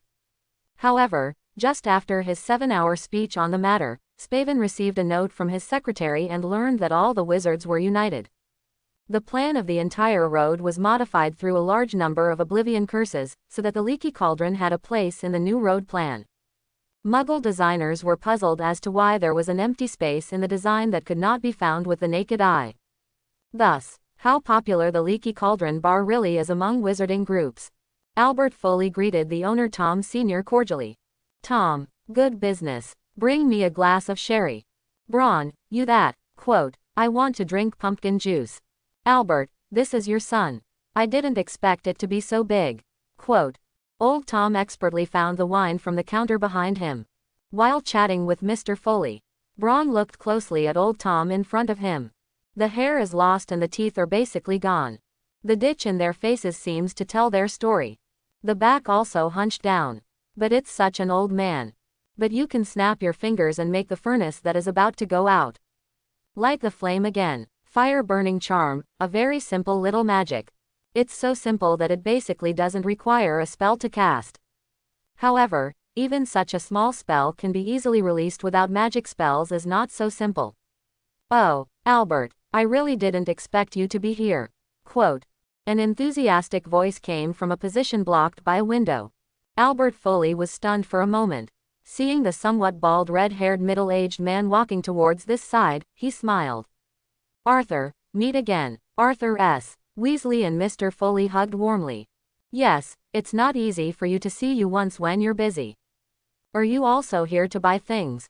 Quote. That's right. Millie said to buy something. Are you too? Quote. Oh, yes. It's Christmas again. The children also have to buy new clothes. It's a pity that the salary is always not enough to spend. Quote. Representative Foley hesitated. Do you want to? Arthur S. Weasley waved his hand. No, I'm not at the point where I can't live. I'll tell you if it gets to that point. Now my salary is still enough to cope. And Bill also got to work. He will come to support his younger siblings in the future. Quote. But saying this, but there is still some worry in my eyes. There are too many children in my own house. 3 more are now attending the school. And next year his youngest son, Ronald, will go to school again. This again requires an overhead. Although most were able to use his brother's old things. But you can't always be old. The year after, his youngest daughter, Ginny, also had to go to school. Although Bill and Charlie have already started working. But they also cost a lot. Falling in love also costs a lot of money. Before getting married, you have to find a piece of land to build a house. Mr. Foley saw Arthur S. Weasley's sorrow. Diverted topic. It's rare that we have free time. Why don't you go for 2 drinks? I treat you. Quote. Okay, but let's speak quietly. Molly wouldn't let me drink. Quote. Arthur S. Weasley turned to look at his wife, who was chatting happily with her own sister, Millie Foley. Whispered to Albert. Mr. Foley shrugged. Of course, but you're too afraid of your wife. Mr. Weasley blushed. Sophisticated. I love her. Then he said something like loving his wife and not being afraid of his wife. Mr. Foley couldn't help but laugh. Turning his head, he saw Arthur S. Ronald behind Weasley. I can't help but say. Don't know me, Ronald. We meet every year. The last time we met was about a month ago. Quote. No, Uncle Foley. I mean of course I know you. Quote. Ronald stammered, but watching Ronald look at Braun's pumpkin juice in his hand with embarrassed eyes. Mr. Foley understood it. Look at your mouth dry. Tom served our lad 2 more glasses of pumpkin juice. Quote.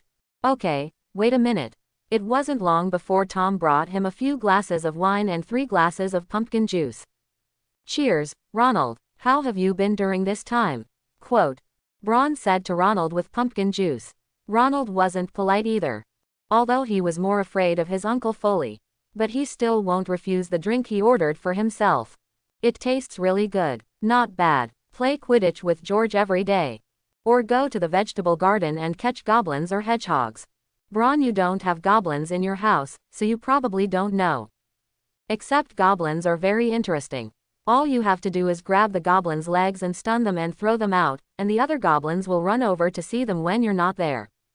I feel that they are a little stunned. Quote. Ronald took a long sip of satisfaction. Although Braun gave his sister a few books. But he wasn't jealous. He didn't like that stuff. And he is still very fond of his sister. But Braun doesn't like the sweet, greasy and spice taste. This cup is also for you. I'm not too thirsty. Quote. Braun placed another glass of pumpkin juice in front of Ronald as well. I remember that the goblin's natural predator was not an earthen stake marten. Will it be good to use them against goblins soon? Quote. Oh, that's cruel, Braun. They'll eat the goblins. Quote. Braun. But aren't they pests? You're a wizard. Dragon, You tell me that you are cruel. Finish drinking the pumpkin juice. Look at the adults who are still chatting. Ron felt a little bored. It's really not interesting about this bar. The greasy floor also has wizards who talk and laugh from time to time. Instead of staying here, he wanted to go outside. Dad, Ronald and I went out for a walk.